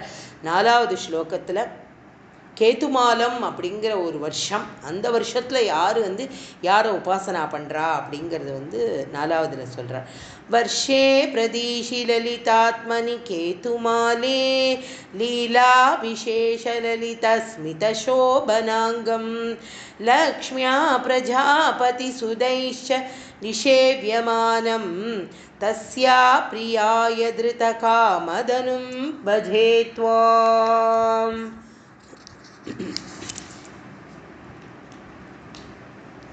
அதாவது சாக்ஷாத் பகவான் வந்து யாரு அப்படின்னா மன்மதனுக்கே அப்பா. மன்மதனை உருவாக்கினதே யாரு? பகவான் தான். ஆனால் மன்மதனுக்கு அதீத அழகு, அழகோ அழகு. மன்மதன் அப்படிங்கிற வார்த்தையே அழகு தானே. அப்படிப்பட்ட அளவற்ற அழகு அவனுக்கு இருக்குது. யாருடைய மனசையும் ரமிக்க வைக்கக்கூடிய ஒரு அழகு. மன்மதன் அப்படிங்கிற அந்த உருவத்தை வந்து என்ன ஆறுது அப்படின்னா அதனால தான் அவனுக்கு மன்மதன்கிற பேரே. எல்லாருடைய மனசையும் கலங்க அடிச்சுடுவானோ அப்படிப்பட்டவன். அப்படிப்பட்ட மன்மதனுடைய உருவத்தை வந்து தாயார் வந்து என்ன பண்ணுறா, மகாலட்சுமி அவளுக்கு வந்து அந்த ரூபத்தை வந்து மகாலட்சுமிக்கு ஏகாந்தமாக பூஜை பண்ணணும் அப்படின்னு ஆசைப்படுறாளாம் ஒரு சமயம் மகாலட்சுமி. தாயாருக்கு அப்படி ஒரு ஆசை. தாயாருக்கு அப்படி ஒரு ஆசை அப்படின்னா இப்போ பகவான் என்ன பண்ணுறார் அப்படின்னா அந்த மன்மத ரூபமை தான் எடுத்துக்கிறார். அந்த பகவானே மன்மத ஸ்வரூபமாக ஆயிடுறார். அப்படிப்பட்ட மன்மத ஸ்வரூபமாக இருக்கக்கூடிய இந்த பகவான் எங்கே இருக்கார் அப்படின்னா இந்த இளாவிருத்தம் அப்படிங்கிற இந்த இடத்துலேருந்து மேற்கு பக்கத்தில் ரொம்ப அழகான ஒரு தனிமையான இடம். அந்த இடம்தான் கேதுமால வருஷம் அப்படிங்கிற இடம். அங்கே வந்து பகவானே காமதேவனாக இருக்கானாம். அதாவது மன்மத ரூபமாக இருக்கான் பகவான். அங்கே மகாலட்சுமி சாக்ஷாத் அந்த பகவானை பூஜை பண்ணுறா. அதுக்கு என்ன அப்படின்னா அவருக்கு வந்து எதனால அந்த காமதேவன் அப்படிங்கிற ஒரு பெயர் இங்கே சொல்கிறா அப்படின்னா அதாவது காமனை காட்டிலும் ரொம்ப அழகானவர். காமன் யாரு? மன்மதன். மன்மதனையும் காட்டிலும் மிகுந்த அழகானவர் அப்படிங்கிறதுனால தான் அவருக்கு அப்படிப்பட்ட பெயர். அப்படின்னா என்ன அர்த்தம் அப்படின்னா, அந்த மன்மதனுக்கே அழகு யார் தரார் அப்படின்னா சாக்ஷாத் பகவான் தான் தரார். அந்த அழகை யார் இன்னும் மேலே மேலே பிரகாசப்படுத்துறார் அப்படின்னா சாக்ஷாத் பகவானே தான் அந்த மன்மத ஸ்வரூபத்துக்கு அப்படி ஒரு அழகையும் பிரகாசத்தையும் கொடுக்கிறார். அதனால அங்கே மகாலட்சுமி உபாசனா பண்ணுறா. யாரை பண்ணுறா அப்படின்னா சாக்ஷாத் பகவானை உபாசனா பண்ணுறா. இப்போ இவாளோட சேர்ந்து எந்தெந்த தேவதைகளும் உபாசனா பண்ணுறது அப்படின்னா, இரவு பகல் நம்ம முன்னாடியே பார்த்துருக்கோம். பகவானுடைய அங்கத்திலேருந்து எந்தெந்த தேவதைகள்லாம் உருவாரா அப்படிங்கிறத நம்ம முன்னாடி சாப்டர்ஸில் பார்க்கும்பொழுது இரவு பகல் அப்படிங்கிற தேவதைகளும் உருவானா அப்படிங்கிறத நம்ம பார்த்தோம். அந்த மாதிரியான தேவதைகளும் அங்கே இருக்கா. அப்புறம் இந்த எல்லாரும் எல்லா சம்வத்சரங்களும் எல்லா வருஷம் இல்லையா, சம்வத்சரானே அப்படின்னு பார்க்குறோமே நம்மளுடைய பஞ்சாங்கத்தில், அந்த வருஷங்கள்லாம் என்ன அப்படின்னா அதுதான் அங்கே பிரஜாபதியாக இருக்கான். அதைத்தான் பிரஜாபதி சுதைஹி அப்படின்னு குழந்தைகள், அவள் தான் குழந்தைகளாக இருக்காளாம். இவாளுக்கு பிரஜாபதி தான் அவளுக்கு, பிரஜாபதிகள்லாம் இவாளுடைய குழந்தைகளாக இருக்கா. அப்படிப்பட்டவாளுக்கு என்ன அப்படின்னா தாயாரை திருப்தி பண்ணுறதுக்காக, அதாவது தாயாரை சந்தோஷப்படுத்துறதுக்காக இப்படிப்பட்ட ஒரு விளையாட்டு விளையாடுறார் பகவான். என்ன மாதிரி விளையாட்டு அப்படின்னா, காமதேவனா இருக்கக்கூடிய அந்த மன்மத ரூபத்தை தான் வாங்கிண்டு பண்ணக்கூடிய ஒரு விளையாட்டிலும் அவளுடைய அழகான புன்சிரிப்பு, அப்படிப்பட்ட ஒரு அழகு சிரிப்பு, இதெல்லாம் அவர் அப்படி ஒரு சந்தோஷமாக இருக்காராம் பகவான். அப்படிப்பட்ட ஒரு பகவானை தாயார் ஸ்மரணை பண்ணுறா. அதுதான் பட்டத்திரி ரொம்ப அழகாக சொல்கிறார். லீலா விசேஷ லலிதஸ்மித சோபனாங்கம் அப்படின்ற வார்த்தையை ரொம்ப அழகாக போட்டிருக்கார். என்ன அப்படின்னா லீலா விசேஷம் அப்படின்னா பகவான் பண்ணக்கூடிய விளையாட்டுகள், லீலா விலாசம் அப்படின்னு சொல்கிறோம் இல்லையா, பகவான் பண்ணக்கூடிய விதவிதமான விளையாட்டுகள் இது ஒரு விளையாட்டு. என்ன மாதிரி விளையாட்டுன்னா, மன்மதனாவே இருந்து தாயாரை திருப்திப்படுத்துறதுக்கு அதில் அவருக்கு என்ன அப்படின்னா ஒரு மந்தஸ்மிதம்னா ஒரு அபரிதமான புன்னகை, அப்படியே ஆக்கர்ஷிக்கக்கூடிய ஒரு புன்னகை சதா சர்வ காலமும் அப்படி இருக்கார். மேலும் அது என்ன அப்படின்னா சோபனாங்கம் அப்படிங்கிற, சோபனாங்கம்னா அப்படி ஜொலிச்சுன்னு இருக்காராம் பகவான் அந்த இடத்துல. அப்படிப்பட்ட தாயார் மகாலட்சுமி தாயார் இப்படிப்பட்ட ஒரு ஸ்வரூபமாக இருக்கக்கூடிய பகவானை ரொம்ப அழகான பீஜ மந்திரத்தினால பகவானை நமஸ்காரம் பண்ணுறா. அது பாகவதத்தில் 5வது ஸ்கந்தத்தில் இவ்வளோ அழகாக அதை சொல்கிறா. அப்போ தாயார் என்ன அப்படின்னா பகவானோட ஸ்வரூபத்தை சொல்கிறா. எப்படின்னா எல்லா விதமான கர்மேந்திரியங்கள் ஞானேந்திரியங்கள் இதற்கான எல்லா செய்கைகள், அதாவது இதனுடைய காரியங்களை எல்லாம் யார் பண்ண வைக்கிறா? சாக்ஷாத் பகவான் ஈஸ்வரன் தானே பண்ண வைக்கிறான். அவன் என்ன பண்ணுறான் அப்படின்னா எல்லா இந்திரியங்களுக்கும் பொறுப்பானவன் யார்? பகவான். அவன் சொல்லலைன்னா அவன் இந்த கண்ணை கொடுத்து, கண்ணில் பார்வையை கொடுத்து அந்த பார்வையால் ஒரு விஷயத்தை பார்க்கக்கூடிய ஒரு காரியத்தை கொடுக்கறது இந்த சாக்ஷாத் பகவான் அப்படிங்கிறத நம்ம உணர்றோம் இல்லையா. நம்மளுடைய எல்லா இந்திரியங்களையும் யார் கண்ட்ரோலில் வச்சுட்டு இருக்கா அப்படின்னா பகவான் தான் கண்ட்ரோலில் வச்சுட்டு இருக்கார் அப்படிங்கிறது புரியுது. அப்படிப்பட்ட பகவான் என்ன அப்படின்னா 16 கலைகளை இருக்கக்கூடியவர், 11 இந்திரியங்களை கண்ட்ரோலில் வச்சுருக்கிறவர், வேதத்தில் சொல்லக்கூடிய அத்தனை கர்மங்களையும் நமக்கு கிடைக்கக்கூடியவர், அன்னமயமானவர், அன்னமய கோஷம் அப்படின்னு பார்க்குறோம் இல்லையா, அன்னமயமானவர், அமிர்தமயமானவர், அமிர்த கோஷம், அமிர்தமய ஸ்வரூபமாக இருக்கக்கூடிய பகவான். அப்படிப்பட்டவர் எல்லாமா இருக்கக்கூடியவர், இந்திரியத்துக்கு பலரூபி, இந்திரியத்துக்கு பலத்தை கொடுக்கக்கூடிய பகவான், ஷரீர பலரூபி, ஷரீரத்துக்கு பலத்தை கொடுக்கக்கூடிய பகவான், மன பலரூபி, மனோபலரூபி அப்படின்னா மனத்துக்கும் பலத்தை கொடுக்கக்கூடிய பகவான், காந்தர் காமரூபி அப்படின்னா நம்ம மனசில் வேண்டிய இச்சைகளை எல்லாம் பூர்த்தி பண்ணக்கூடிய பகவான், மனசு வாக்கு எல்லாத்துலேருந்தும் இது எல்லாத்தையும் எனக்கு அனுகிரகம் பண்ணின அந்த பகவானுக்கு நான் நமஸ்காரம் பண்ணுறேன் அப்படின்னு மகாலட்சுமி தாயார் பிரத்யக்ஷமாக அப்படிப்பட்ட பகவானை நமஸ்காரம் பண்ணுறா. இப்படி அழகான ஒரு ஸ்லோகத்தில் ரொம்ப அழகாக அது எல்லாம் பீஜ மந்திரமாக இருக்குது அந்த ஸ்லோகம். அதை ஸ்மரிக்கிறா பகவானை பார்த்து. அதனால் பாகவதத்தில் இதுக்கு ஒரு பலஸ்ருதி மாதிரி ஒன்று சொல்கிறா. என்ன அப்படின்னா அதாவது லோகத்தில் வந்து நல்ல ஒரு கணவனை பற்றிய அடைய வேண்டிய பெண்கள் வந்து என்ன பண்ணுறா, ஸ்திரீகள்லாம் வந்து நிறைய லக்ஷ்மி விரதம் இருப்பா, கௌரி விரதம் இருப்பா, சாட்சாத் காத்தியாயினி விரதம் இருப்பா. ஏன்னா பகவானை போல அப்படின்னா பகவானே தான் இல்லையா, எல்லாருக்கும் பதிஸ்வரூபம் அப்படிங்கிறோம். நம்மளுடைய திருமணத்தினுடைய மந்திரங்கள் எல்லாம் பார்த்தாலே மகாவிஷ்ணுவா பகவான் இது வந்து அந்த கல்யாண மாப்பிள்ளையை வந்து மகாவிஷ்ணுவா ஸ்வரூபமாகவும் தாயாரை வந்து அந்த பெண்ணை வந்து மகாலட்சுமி ஸ்வரூபமுமா பார்த்து தான் வந்து ஒரு வந்து கன்னியாதானம் பண்ணி கொடுத்து ஒரு திருமணம் அப்படிங்கிற ஒரு பந்தத்துக்குள்ளே நுழைக்கிறதுக்கு இவாளை தான் ஸ்மரணை பண்ணுறா. அப்படிப்பட்ட மந்திரங்கள்லாம் இருக்குது.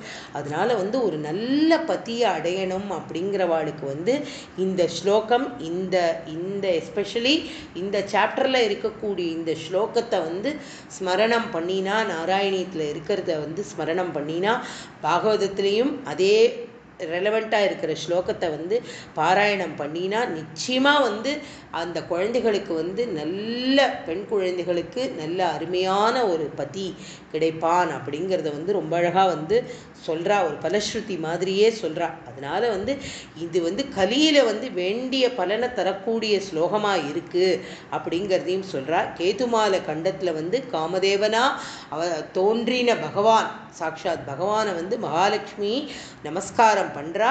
அதை வந்து வர்ணிக்கிற இந்த நாராயணியத்தில் இந்த ஸ்லோகம் வந்து யாரெல்லாம் அருமையான கணவனை அடைவா, அதாவது குழந்தைகள் எல்லாம் பெண் குழந்தைகள் வந்து பெண் குழந்தைகளுக்காக வேண்டிண்டு படிக்கக்கூடிய பேரண்ட்ஸாக இருக்கலாம், குழந்தைகளாகவும் இருக்கலாம். அவளுக்கு குழந்தைகளுக்கு நல்ல ஒரு திருமண பந்தம், நல்ல பர்த்தா கிடைப்பார் அப்படின்றது மாத்திரம் இல்லை, தம்பதிகளுக்குள்ள பரஸ்பரம் அதீதமான ஒரு அன்பும் அண்டர்ஸ்டாண்டிங் இதெல்லாம் வந்து கிடைக்கக்கூடிய ஒரு விஷயம் இந்த ஸ்லோகத்துக்கு அப்படி ஒரு பவர் இருக்குது அப்படிங்கிறத வந்து ரொம்ப அழகாக வியாக்கியான கர்த்தாலாம் ரொம்ப அழகாக சொல்கிறா. அப்படிப்பட்ட ஒரு ஸ்லோகத்தை வந்து 4வது இதில் வந்து சொல்கிறார். ரம்யகம்மா அப்படிங்கிற அந்த ஒரு வருஷத்தில் வந்து யார் யாரை பூஜை பண்ணுறா அப்படிங்கிறத வந்து 5வது ஸ்லோகத்தில் ரொம்ப அழகாக சொல்கிறார். रम्येऽप्युतीचि खलु रम्यकनाम्नि वर्षे तत्वर्षनाथमनुवर्य सपर्यमाणं भक्तैकवत्सलममत्सरहृत्सुबान्धं मत्स्याकृतिं भुवननाद भजे भवन्तं. என்ன பியூட்டிஃபுல்லாக எழுதியிருக்கார். மத்ஸ்யாக்கிருதிம் புவனநாத பஜே பவந்தம் அப்படிங்கிறத வந்து ரொம்ப அழகாக மத்ஸ்யாவதாரம் எடுத்த அந்த பகவான் ரம்யகம் அப்படிங்கிற அந்த கண்டம் எங்கே இருக்குது அப்படின்னா இலாவிருத்தத்தில் வந்து நார்த்தன் சைட் வடக்கில் இருக்குது. இந்த தேசத்திற்கு யார் அதிபதி அப்படின்னா மனு பூஜை பண்ணுறாராம் இந்த தேசத்தில். அதுவும் எந்த பகவானை பூஜை பண்ணுறார் அப்படின்னா மத்ஸ்ய அவதாரத்தோட வந்த அந்த மீன், அதை வந்து அந்த மத்ஸ்யாவதார பகவானை வந்து பூஜை பண்ணுறாராம். இந்த மத்ஸ்யாவதார பகவானுக்கு வந்து ரொம்ப அழகாக வந்து வியாக்கியான கர்த்தாலாம் சொல்கிறா. ப்ளஸ் நம்மளுடைய பாகவதமும் ரொம்ப அழகாக எக்ஸ்பிளைன் பண்ணுறது. எப்படி அப்படின்னா ஒரு மத்ஸ்யம் எப்படி இருக்கும், எப்பவும் குளிர்ந்த ஜலத்தில் தான் இருக்கும். எங்கேயாவது மத்ஸ்யம் வெந்நீரில் இருந்து பார்த்துருக்கோமா? சூடான ஜலத்தில் வந்து மீன் வாழ முடியுமா? அடுத்த நிமிஷம் மரிச்சு போயிடும், இறந்து போயிடும் இல்லையா? மத்ஸ்யம் எங்கே இருக்கும்னா ஜில்லு ஜில்லு ஜில்லுன்னு எப்பவும் ஜில்லுன்னு இருக்கிற ஜலத்தில் தான் இருக்கும். அது மாதிரி பகவான் எப்படி இருக்கானா, அவனுக்கு என்ன மத்ஸ்யாவதாரம் வந்து எப்படி அப்படின்னா எல்லாருடைய மனசும் குளிர்ந்து இருக்கக்கூடிய மனசுல எல்லாம் இந்த பகவான் இருப்பாராம். அப்படிப்பட்ட மகான்களுடைய ஹிருதயத்துல தான் பிரகாசிப்பாராம். குளிர்ந்த மனசு அப்படின்னா குளிர்ந்த மனசு அப்படிங்கிறது எப்படி இருக்க முடியும்? முதல்ல அதில் எந்த விதமான கிளேஷம், எந்த விதமான பொறாமை, எந்த விதமான கெட்ட எண்ணங்கள் இதெல்லாம் இல்லாமல் இருக்கக்கூடிய ஒரு ஹிருதயத்துக்கு வந்து நிச்சயமாக அந்த ஹிருதயத்தில் வந்து மத்ஸ்யாவதாரமாக இருக்கக்கூடிய இந்த பகவான் வந்து வாழ்வார். அவர் வந்து எப்பவும் மனசை குளிர வச்சுட்டே இருப்பாராம். அதனால தான் ரொம்ப அழகாக அவர் வந்து சொல்கிறார், அமத்ரை ஹிருத்சுபாந்தம் அப்படிங்கிறார். அதாவது பொறாமையற்றவர்களிடத்திலெல்லாம் பிரகாசம் செய்யக்கூடியவராக இருப்பார். குளிர்ந்த ஜலம் அப்படிங்கிறத எதுக்கு ஈக்குவலண்ட்டாக சொல்கிறா அப்படின்னா மனசுக்கு சொல்கிறா. அந்த மாதிரியான மனசு படைச்ச மகான்களோட ஹிருதயத்தில் வந்து பகவான் வந்து இந்த மத்ஸ்யமூர்த்தி இருப்பார் அப்படின்னு. அப்போ இந்த மத்ஸ்யமூர்த்தி யாருக்கு வந்து தர்சனம் கொடுத்துருக்கார் அப்படின்னா பரமபா பக்தராக இருக்கக்கூடிய மனு என்ன சதா சர்வ முன்னாடி தான் பார்த்தோம், ஸ்வயம்பு மனுவோட கதையெல்லாம் பார்த்தோம் இல்லையா? அந்த மனு என்ன பண்ணுறார், சதா சர்வ காலமும் பகவானுடைய தர்ஷனமே கதி, பகவானுடைய நாமமே கத்தின்னு இருக்கக்கூடியவர். அந்த சாக்ஷு அப்படிங்கிற மன்வந்தரத்தில் சத்யவிரதன் அப்படிங்கிற பேரோடு இருக்கக்கூடிய ஒரு ராஜாக்கு அரசனா, அவன்தான் சத்யவிரதன் அப்படிங்கிறவன் தான் ராஜாவாக இருந்தான். அவருக்குத்தான் மத்ஸ்ய ரூபத்தில் பகவான் தர்ஷனம் கொடுக்குறார். அவர் என்ன பண்ணுறார் அப்படின்னா, பிரளய காலத்தில் என்ன பண்ணுறார் அப்படின்னா, பகவான் இந்த பூமி, நம்மளுடைய இந்த பூலோகம் இருக்கு இல்லையா, இந்த பூமியை ஒரு தோணின்னா படகு, அந்த ஒரு படகா கொண்டு வர சொல்கிறார். கொண்டு வர சொல்லி என்ன பண்ணுறார் அப்படின்னா, அந்த தோணியை கட்டுறார். தன்னுடைய மூக்கில் இருக்கக்கூடிய ஒரு அந்த மத்ஸ்யத்தினுடைய மூக்கு நுனியால் அந்த தோணியை கட்டி வைக்கிறாராம். அந்த மாதிரியான ஒரு அவதாரம் காப்பாற்றுறார் பகவான் இந்த பூமியை அப்படிங்கிறத சொல்கிறார். அதனால் அந்த மூர்த்தி எந்த வருஷத்தில் இருக்குது அப்படின்னா, ரம்யக வருஷம் அப்படிங்கிற இடத்துல இருக்குது. அதை வைவஸ்வத மன்னு அப்படிங்கிறவர் தான் பஜிக்கிறார், பூஜை பண்ணுறார் அப்படிங்கிறத சொல்கிறார். இன்னும் இந்த மத்ஸ்யமூர்த்தியை பற்றின ஸ்லோகங்கள்லாம் ரொம்ப அழகாக பாகவதத்தில் ரொம்ப பியூட்டிஃபுல்லாக சொல்லிகிட்டே வரா. அதாவது பகவான் என்ன ஆயிடுறார் அப்படின்னா, பிரளய காலத்தில் பூமி மொத்தமும் ஜலமாயிடுறது. அப்போ என்ன பண்ணுறார், அந்த ஜலத்தில் பூமியை ஒரு தோணியாக வரும்படி பகவான் பண்ணுறார். தோணினா ஒரு படகு ரூபத்தில்.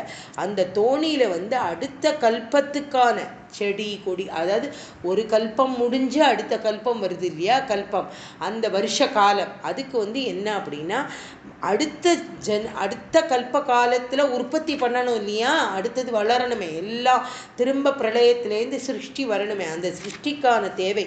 அதுக்கு என்னெல்லாம் செடி கொடி எல்லாத்தையும் விதையாக வச்சுண்டு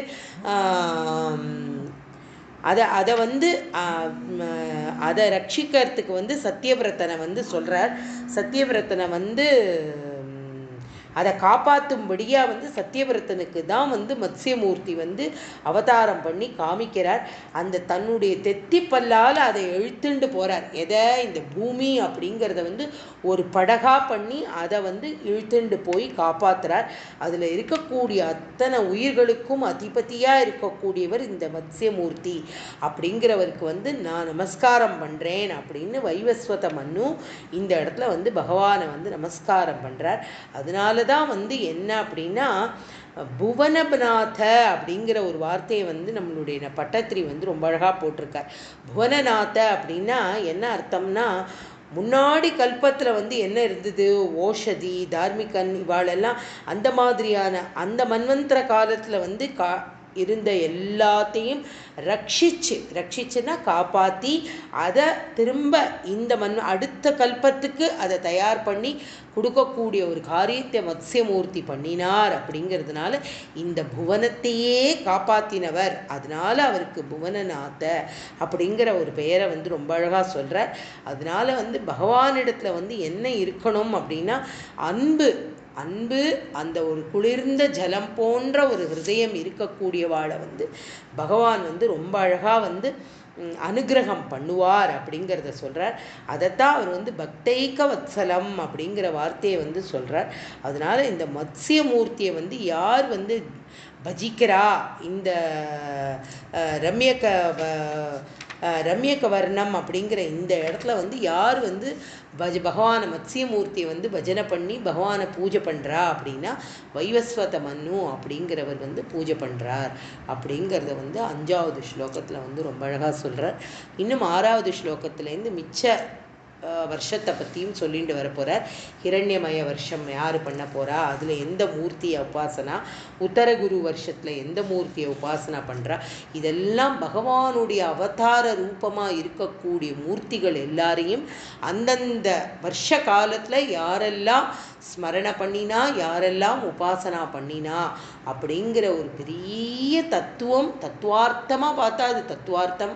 ஆனால் விஷயமரூபமாக தெரிஞ்சுக்கணும்னு ஆசைப்பட்டா அது விஷயரூபமாக. ஆனால் இவ்வளோ பியூட்டிஃபுல்லாக அப்படிப்பட்ட ஒரு பஞ்சமஸ்கந்தத்தை ஒரு ஒரு ஸ்கந்தத்தில் 10 ஸ்லோகமாக ஒரு தசகத்தில் வந்து நம்மளோட பட்டத்திரி கொடுத்துருக்கார் அப்படின்னா பிரத்யக்ஷமாக குருவாயூரப்பனோட கிருபை இல்லாமல் அதை பண்ணியிருக்கிறது சாத்தியமே இல்லை. அதனால் நம்ம ஒவ்வொருத்தரும் இதெல்லாம் பாராயணம் பண்ணும்பொழுது பிரத்யக்ஷமாக நம்ம பக்கத்தில் குருவாயூரப்பன் வந்து அப்படியே குஞ்சு குழந்தையாக உட்காந்து இதெல்லாத்தையும் கேட்டுருக்கான் அப்படிங்கிறத தான் நம்ம அனுபவிக்க முடியும் அப்படின்னு தான் தோன்றது. அப்படியே ஒரு அதிரூபமாக எழுதியிருக்கார். ரொம்ப ஆச்சரியமான ஒரு தசகம் இந்த தசகம். இன் ஜென்ரல் இந்த தசகம் வந்து இவ்வளோ ஒரு விஸ்தீரணமாக வந்து தெரிஞ்சுக்கணும் அப்படிங்கிற ஒரு ஆர்வம் எனக்கும், அது வந்து ஒரு பெரிய பாக்கியம். உங்களால் எனக்கும் இது கிடச்சிது. 6வது ஸ்லோகத்துலேருந்து நாளைக்கு குருநாதரோட கிருப்பையில் நம்ம வந்து 21வது தசகத்தில் 5வது ஸ்லோகம் வரைக்கும் பார்த்தோம். எப்படி ஒரு தீபம் இருக்குது அப்படிங்கிறத வந்து ரொம்ப அழகாக பாகவதத்தில் சொல்லியிருக்கிறத வந்து ரொம்ப விமர்சையாக வந்து நம்மளோட நாராயண பட்டத்திரி வந்து சொல்கிறார். 5வது ஸ்லோகத்தில் வந்து ரம்யகம் அப்படிங்கிற அந்த வருஷம் எப்படி இருந்தது, அது எங்கே இருக்குது, அதுக்கு யார் சுவாமி அப்படிங்கிறது வந்து மத்ஸ்ய மூர்த்தியாக இருக்கார், அவரை யார் வந்து நமஸ்காரம் பண்ணுறா அப்படிங்கிறதெல்லாம் வந்து போன ஸ்லோகத்தில் வந்து நம்ம பார்த்தோம். இப்போ 6வது ஸ்லோகம் ஹிரண்ய வருஷம், ஹிரண்மய வருஷம் அப்படிங்கிறது எங்கே இருக்குது, அதுக்கு எந்த சுவாமி அதிபதி அப்படிங்கிறதையும் ரொம்ப அழகாக சொல்கிறார். வருஷம் ஹிரண்மய சமாஹ்வயம் ஔதராகம் ஆசீனமத்ரிதிருதி கர்மடகர்மடாங்கம் சம்சேவதே பித்ருகண பிரவரோர்யமாயம் தம் த்வாம் பஜாமி பகவன் பரசின்மயாத்மன். பட்டத்திரி ரொம்ப அழகாக வந்து இந்த பாரத வருஷ கண்டம் எப்படி வந்து இவ்வளோ அழகாக வந்து பகவானோட ஸ்வரூபத்தை நம்ம புரிஞ்சுக்கணும், பகவானுக்கு எப்படிப்பட்ட ஒரு சக்தி அப்படிங்கிறத நம்ம எல்லாரும் தெரிஞ்சுக்கணுங்கிறதுனால தான் இந்த தசகத்தை வந்து பாகவதமும் ரொம்ப அழகாக ஜம்புத்வீபத்தோட வர்ணனையை வந்து ரொம்ப அழகாக சொல்லியிருக்கு. அதை மிஸ் பண்ணாமல் பட்டத்திரி ரொம்ப அழகாக நமக்கும் கொடுத்துட்டே வரார் ஒரு ஸ்லோகமாக. இப்போ 6வது ஸ்லோகத்தில் இந்த ஹிரண்மயம் அப்படிங்கிற வருஷமானது எங்கே இருக்குது அப்படின்னா, நம்ம ஒன்று பார்த்துட்டே வரோம் இல்லையா, இளாவிருத்தத்திற்கு எங்கே இருக்குது, எந்த பக்கத்தில் இருக்குதுன்னு. இது அது மாதிரி வடக்கு பக்கம் நார்த் சைடில் இருக்குது.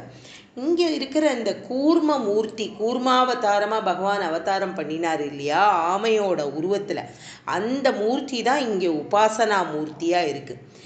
எப்படி இந்த கூர்மாவதாரம் வந்தது அப்படிங்கிறதோட ஒரு சின்ன ஜிஸ்ட்டு வந்து அவர் ரொம்ப அழகாக இதில் சொல்கிறார்.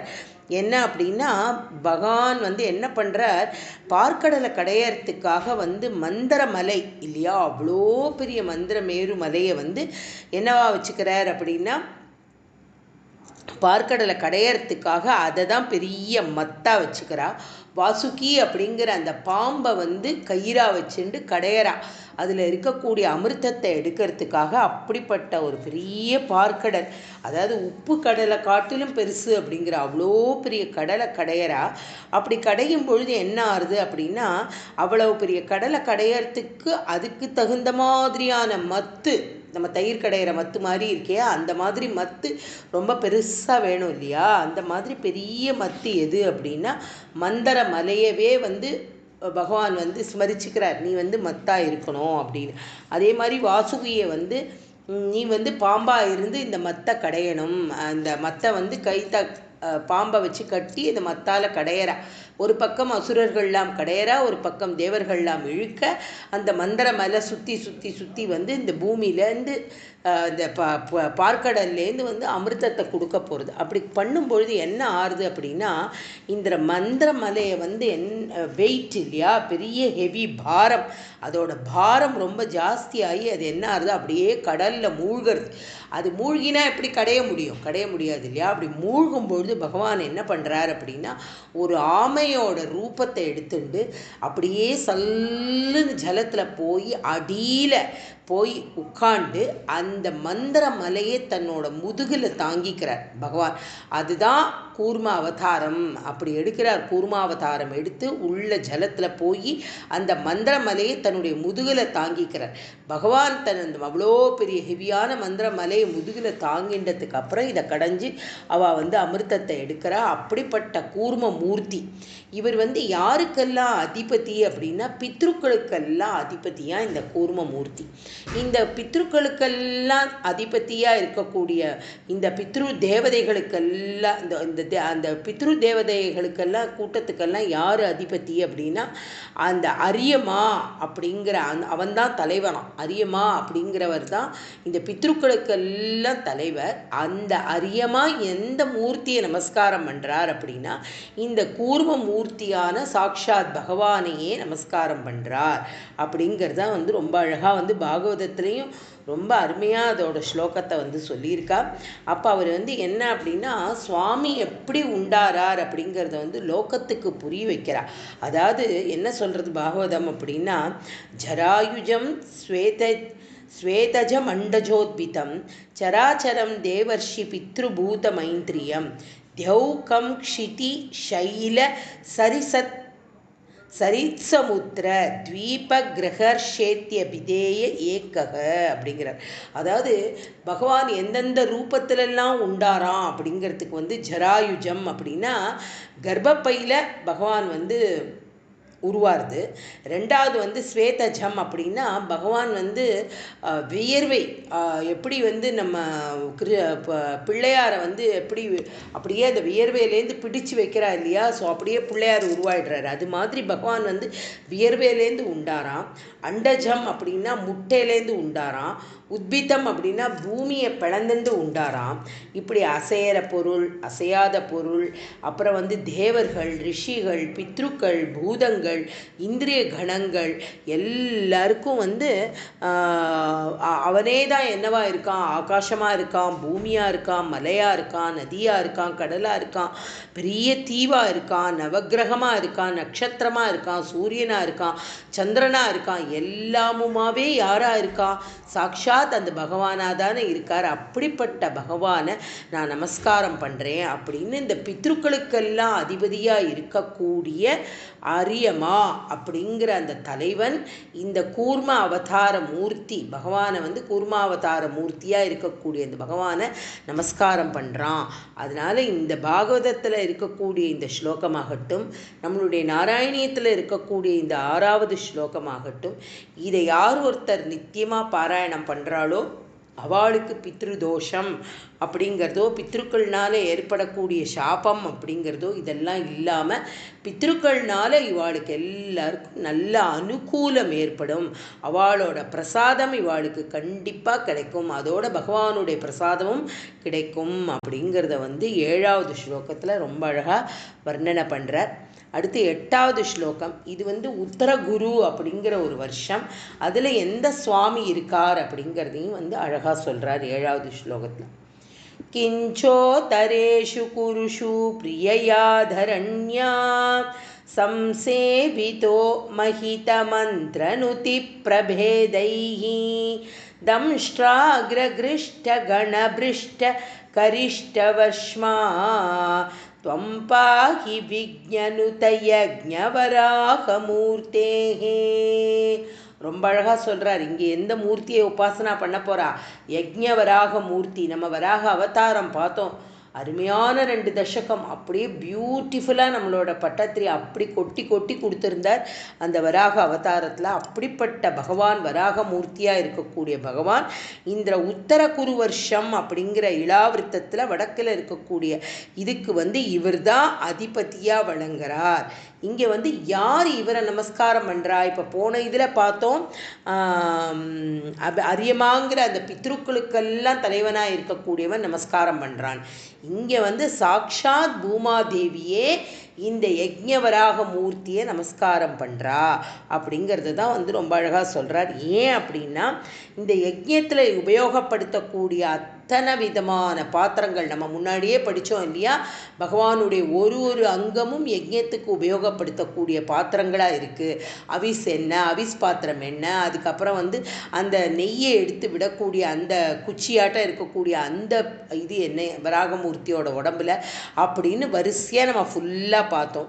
அப்படிப்பட்ட பகவான் தனக்கு எந்த விதமான ஏற்றத்தாழ்வு, தட் இஸ் யாருக்குமே எந்த பாதமும் கிடையாது, எந்த ரூபத்திலையும் பகவான் பிரத்யட்சமாக இருப்பார் அப்படிங்கிற காட்டுறதுக்காகவே யஜ்ஞ வராக மூர்த்தியாக அவதாரம் பண்ணினார். வராகம் அப்படின்னா பன்றி அப்படின்னு அர்த்தம். பிக், அந்த பிக்கோட ரூபத்தில் பகவான் வரார். ஆனால் ஒரு தெத்தி பல்லு வச்சுருக்கார். அந்த பல்லு கிரிசன்ட், மூனோட கிரிசன்ட் மாதிரி இருக்குது. அந்த பல்லில் தான் ஹிரண்யாக்ஷனை வதம் பண்ணுறதுக்கு முன்னாடி ஹிரண்யாக்ஷன் நம்மளுடைய பூமாதேவியை கொண்டு போய் ஒழிச்சு வச்சுருக்கான் ஜலத்தில். அந்த ஜலத்திலேருந்து பூமாதேவியை மீட்டு எடுத்துன்னு அழகாக மேலே வச்சுட்டு, அதாவது மிதக்க விட்டுட்டு அந்த பிரளய ஜலத்தில். அப்போ யஜ்ஞவராக மூர்த்தி அவ்வளோ பெரிய ஒரு விஸ்வரூபம் எடுக்கிறார். எப்படி அப்படின்னா அவருடைய தெத்து பல் மேகத்தை கிழிக்கிறதா. அப்படின்னா நம்ம ஜஸ்ட்டு இமேஜின் பண்ணி பார்த்துக்கணும். பட்டத்திரி எப்படி இமேஜின் பண்ணினார்னு தெரியல. குருவாயூரப்பன் முன்னாடி அப்படியே அந்த சன்னிதானத்தில் அவ்வளோ பெரிய யஜ்ஞவராக மூர்த்தியாக இந்த பட்டத்திரிக்கு பகவான் காமிச்சு கொடுத்துருக்கார் அப்படிங்கிறது சத்தியம்.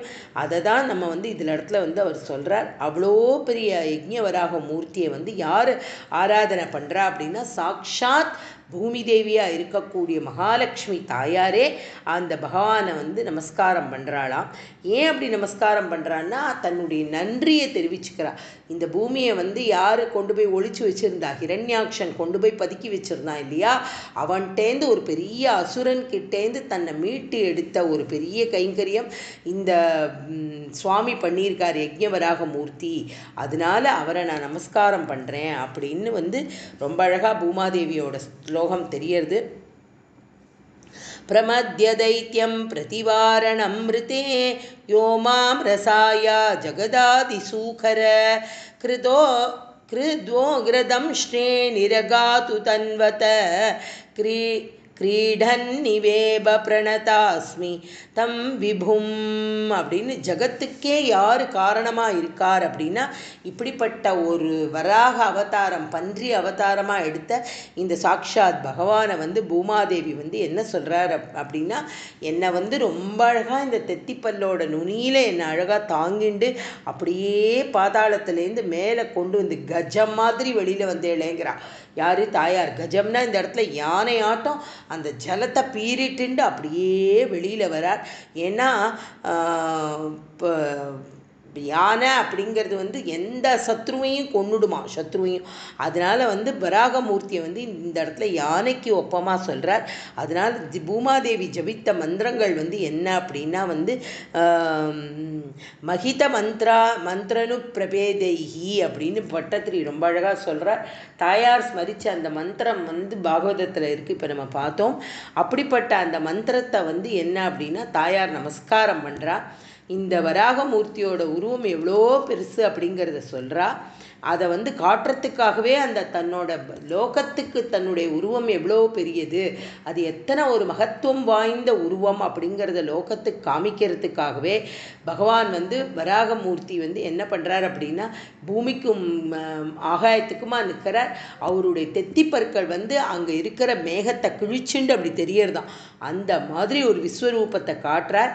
அப்படின்னு சொன்னதுனால என்ன அப்படின்னா வராகமூர்த்தி பூமி செழிப்பதற்காகவே, அதாவது பூமியில் நல்ல வளங்கள் நிறையா பயிர் வகைகள் மினரல்ஸ் எல்லாம் கிடைக்கணுங்கிறதுக்காக இந்த பூமி அவ்வளோ மங்களகரமாக இருக்கணும் அப்படிங்கிறதுக்காக தான் இந்த வராகமூர்த்தியை அவதாரம் பண்ணினார். இப்போ பூமிங்கிறது பூமாதேவி அப்படின்னு சொல்லக்கூடிய நம்மளுடைய உலகம் இல்லையா, அதை யார் காப்பாற்றி கொடுத்துருக்கார்? சாக்ஷாத் யஜ்ஞவராகமூர்த்தி தான் காப்பாற்றி கொடுத்துருக்கார். அதனால் இந்த யஜ்ஞவராக ரூபியாக இருக்கக்கூடிய இந்த பகவானை யாரெல்லாம் ஸ்மரிச்சுக்கிறாளோ அவளுக்கு லோகக்ஷேமம் அப்படிங்கிறது இந்த மூணு மூர்த்திகளையும் உபாசிக்கிற அந்த பலன் இந்த யஜ்ஞமூர்த்தியை வராகமூர்த்தியை உபாசனை பண்ணினாலே, அதாவது நமஸ்கரிச்சாலே போரும் அப்படிங்கிறத ரொம்ப அழகாக அந்த 7வது ஸ்லோகத்தில் சொல்கிறார்.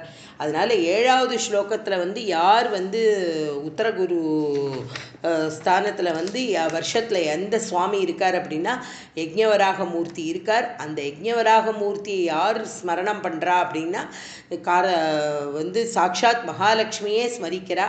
அந்த யஜ்ஞவராக மூர்த்தியோட சுபாவத்தை வந்து சொல்கிறா. அதே மாதிரி அப்படி அழகாக அவர் வந்து ஒரு வர்ணனை பண்ணிட்டு 7வது ஸ்லோகத்தில் ரொம்ப பியூட்டிஃபுல்லாக சொல்லியிருக்கார். 8வது ஸ்லோகம் கிம்புருஷ வர்ணம் வருஷம் அப்படிங்கிற அந்த வருஷத்தை பற்றி சொல்ல போகிறார். அதில் எந்த சுவாமியை உபாசனா பண்ணுறாங்கிறத பார்க்கலாம். யாம் யாம் திஷம் பஜதி கிம் புருஷாக்கிய வர்ஷே சம்சேவிதோ ஹனுமதா திருடபக்தி பாஜா सीताभिराम परमाद्भुतरूपशाली रामात्मक परिलसन् परिपाहि विष्णु. இந்த கிம்புருஷ வருஷம் அப்படிங்கிறது வந்து இளாவிருத்தத்துக்கு தெற்கு பக்கத்தில் இருக்குது. அதாவது சதர்ன் சைட் ஆஃப் இளாவிருத்தத்தில் இருக்குது. இங்கே வந்து சாக்ஷாத் எந்த பகவான் இருக்கார் அப்படிங்கிற ஆவிர்பவிச்சிருக்கார் அப்படின்னா சீதாதேவியோட ஸ்ரீ ராமச்சந்திரமூர்த்தி வந்து அவ்வளோ அழகாக அந்த இடத்துல இருக்காராம். அப்படிப்பட்ட அந்த ஸ்ரீ ராமச்சந்திரமூர்த்தி சீதாதேவியோடு இருக்கக்கூடிய அந்த தம்பதிகளுக்கான யார் வந்து நமஸ்காரம் பண்ணுறா அப்படின்னா சாக்ஷாத் ஹனுமானே இந்த ஸ்ரீ ராமச்சந்திரமூர்த்தியோட ஸ்வரூபத்தை பார்த்து மனசு உவந்து அவருடைய கதைகளை சொல்லிண்டு சுந்தரகாண்டத்தை வந்து எல்லாருக்கும் சொல்லிண்டு அப்படிப்பட்ட ஒரு ராமாயணத்தினுடைய பொருளை சொல்லக்கூடியவராக வந்த ஸ்ரீ சாக்ஷாத் ராமபிரானையே இங்கே ஸ்ரீ ஹனுமாரும் மற்றவாழ்லாமும் நமஸ்காரம் பண்ணின்னு இருக்கா அப்படிங்கிறதான் வந்து ரொம்ப அழகாக பாகவதம் வந்து சொல்கிறது. ஓம் நமோ பகவதே உத்தம ஸ்லோகாய நம ஆர்யலக்ஷண ஷீலப்ரதாய நமக உபசிக்ஷிதாத்மன உபாசிதலோகாய நமக சாதுவாதனிகஷனாய நமோ பிரம்மண்ய தேவாய மகாபுருஷாய மகாராஜாய நம இதி. அதாவது உத்தமன் அப்படிங்கிற சொல்லுக்கு ஒருத்தரை போடணும் அப்படின்னா அது யாரை போட முடியும் அப்படின்னா சாக்ஷாத் நம்மளுடைய ராமச்சந்திரமூர்த்தியை தான் பண்ண சொல்ல முடியும் உத்தமர் அப்படிங்கிறதுக்கு.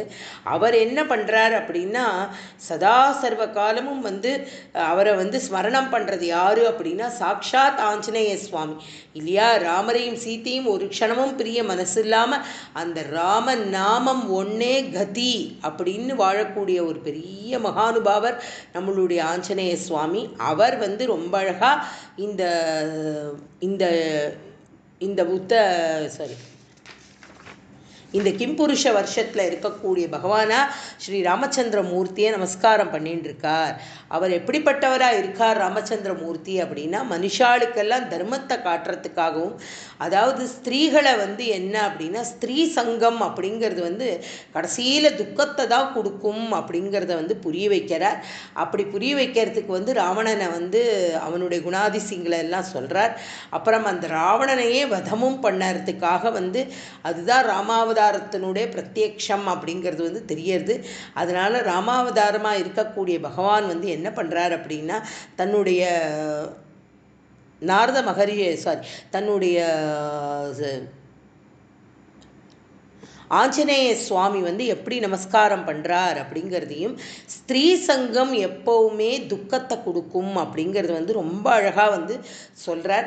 அதாவது எந்த தேவனாக இருக்கட்டும், அசுரனாக இருக்கட்டும், மனுஷனாக இருக்கட்டும், குரங்காக இருக்கட்டும், மிருகமாக இருக்கட்டும், எல்லாரும் எப்படி வந்து ராமனை உபாசிக்கணும் அப்படின்னா சொல்பமாக ராமநாமம் சொல்லிகிட்டே இருக்கிறவாளுடைய உபாசனைக்கு வந்து பகவான் வந்து மயங்காமல் இருக்கவே மாட்டான். அவளுக்கு கிருபா பண்ணாமல் இருக்கவே முடியாது பகவானால். அப்படிப்பட்ட பகவான் எப்படி தன்னோட கடைசி இது முடிஞ்சு தான் வைகுண்டம் எழுந்தருளும் பொழுது என்ன பண்ணினார் அப்படின்னா அவ்வளோ அழகாக எல்லா ஜனங்களையும் அழைச்சிட்டு போகிறார் வைகுண்டத்துக்கு இல்லையா. சாக்ஷாத் ஹனுமார் என்ன பண்ணுறார், அப்படிப்பட்ட தெய்வத்துடைய நாமத்தை வந்து தினமும் அப்படியே பஜிச்சுட்டே இருக்கார் ஸ்ரீராமனை. அதே மாதிரி எல்லாரும் பகவானை பஜிக்கணும் அப்படிங்கிறது தான் ஆஞ்சநேயரோட ஆசை. அதனால் வந்து அந்த இடத்துல வந்து சம்சேவிதா ஹனுமதா திருடபக்தி பாஜா அப்படின்னு நம்மளுடைய பட்டத்திரி ரொம்ப அழகாக வர்ணனை பண்ணுறார். அதனால் வந்து நம்பூதிரிக்கு வந்து என்ன அப்படின்னா, குருவாயூர் கோவிலில் வந்து குருவாயூரப்பன் வந்து சாக்ஷாத் யாரால் பூஜை பண்ணக்கூடியவராக இருக்கார்? சாக்ஷாத் ஹனுமாரால் பூஜை பண்ணக்கூடியவராக இருக்கார். அதே சமயத்தில் ஹனுமாருக்கு எப்படி காட்சி தந்தாரோ, ராமலக்ஷ்மண சீதையா வந்து பரத சத்ருக்னனோட ஒரு காட்சியோ, அப்படிப்பட்ட ராமராவும் சீதையாவும் இருக்கக்கூடியவா ரெண்டு பேரும் குருவாயூரப்பனுக்கு எய்த்தாப்பில் இருக்கக்கூடிய நம்மளுடைய நாராயண பட்டத்திரிக்கு அப்படி ஒரு கிருபா கட்டாட்சம் பண்ணி அவருக்கு உங்களுடைய தரிசனத்தை கொடுத்தார். அதனால் வந்து ஸ்ரீமத் பாகவதத்தில் இருக்கக்கூடிய இந்த மந்திரம், சீதாராம ஸ்தோத்திர மந்திரமானது வந்து எப்படி அப்படின்னா பரிபூர்ணமான பலனை கொடுக்கும் அப்படிங்கிறத வந்து ரொம்ப அழகாக வந்து பட்டத்திரி வந்து ஸ்மரிக்கிறார். அப்படிப்பட்ட ஒரு இடம் இந்த இடம். அதனால் வந்து பாகவதத்தில் அப்படி கிம்புருஷ வருஷத்தில் எப்படி ஆஞ்சநேய சுவாமி நம்மளுடைய ஸ்ரீராமச்சந்திர மூர்த்தியை வந்து தாயாரோடு இருக்கக்கூடிய ஸ்ரீராமச்சந்திர மூர்த்தியை எப்படி நமஸ்கரிக்கிறார் அப்படிங்கிறத வந்து சொல்கிறார். அடுத்தது வந்து 9வது ஸ்லோகத்தில் வந்து பாரத வருஷம், நம்ம இப்போ இருக்கக்கூடிய இந்த பாரத வருஷத்துக்கு எது வந்து இந்த கலியில எந்த சுவாமி வந்து நிதர்சனமான சுவாமி, எந்த சுவாமியை நம்ம உபாசனா பண்ணணும் அப்படிங்கிறதையும் பாகவதமும் நம்மளுடைய நாராயண பட்டத்திரியும் ரொம்ப அழகாக சொல்கிறா. அப்படிப்பட்ட பாரத வருஷத்துக்கு வந்து யார் வந்து அதிபதி அப்படின்னா, இப்போ இருக்கக்கூடிய நம்மளுடைய இந்த கண்டம் தான் பாரத கண்டம் அப்படின்னு சொல்கிறோம். இந்த பரத கண்டத்தில் தான் எந்த மூர்த்தி இருக்கா அப்படின்னா நரநாராயண மூர்த்தியாக இருக்கக்கூடியவா இந்த பரத கண்டத்தில் இருக்கா.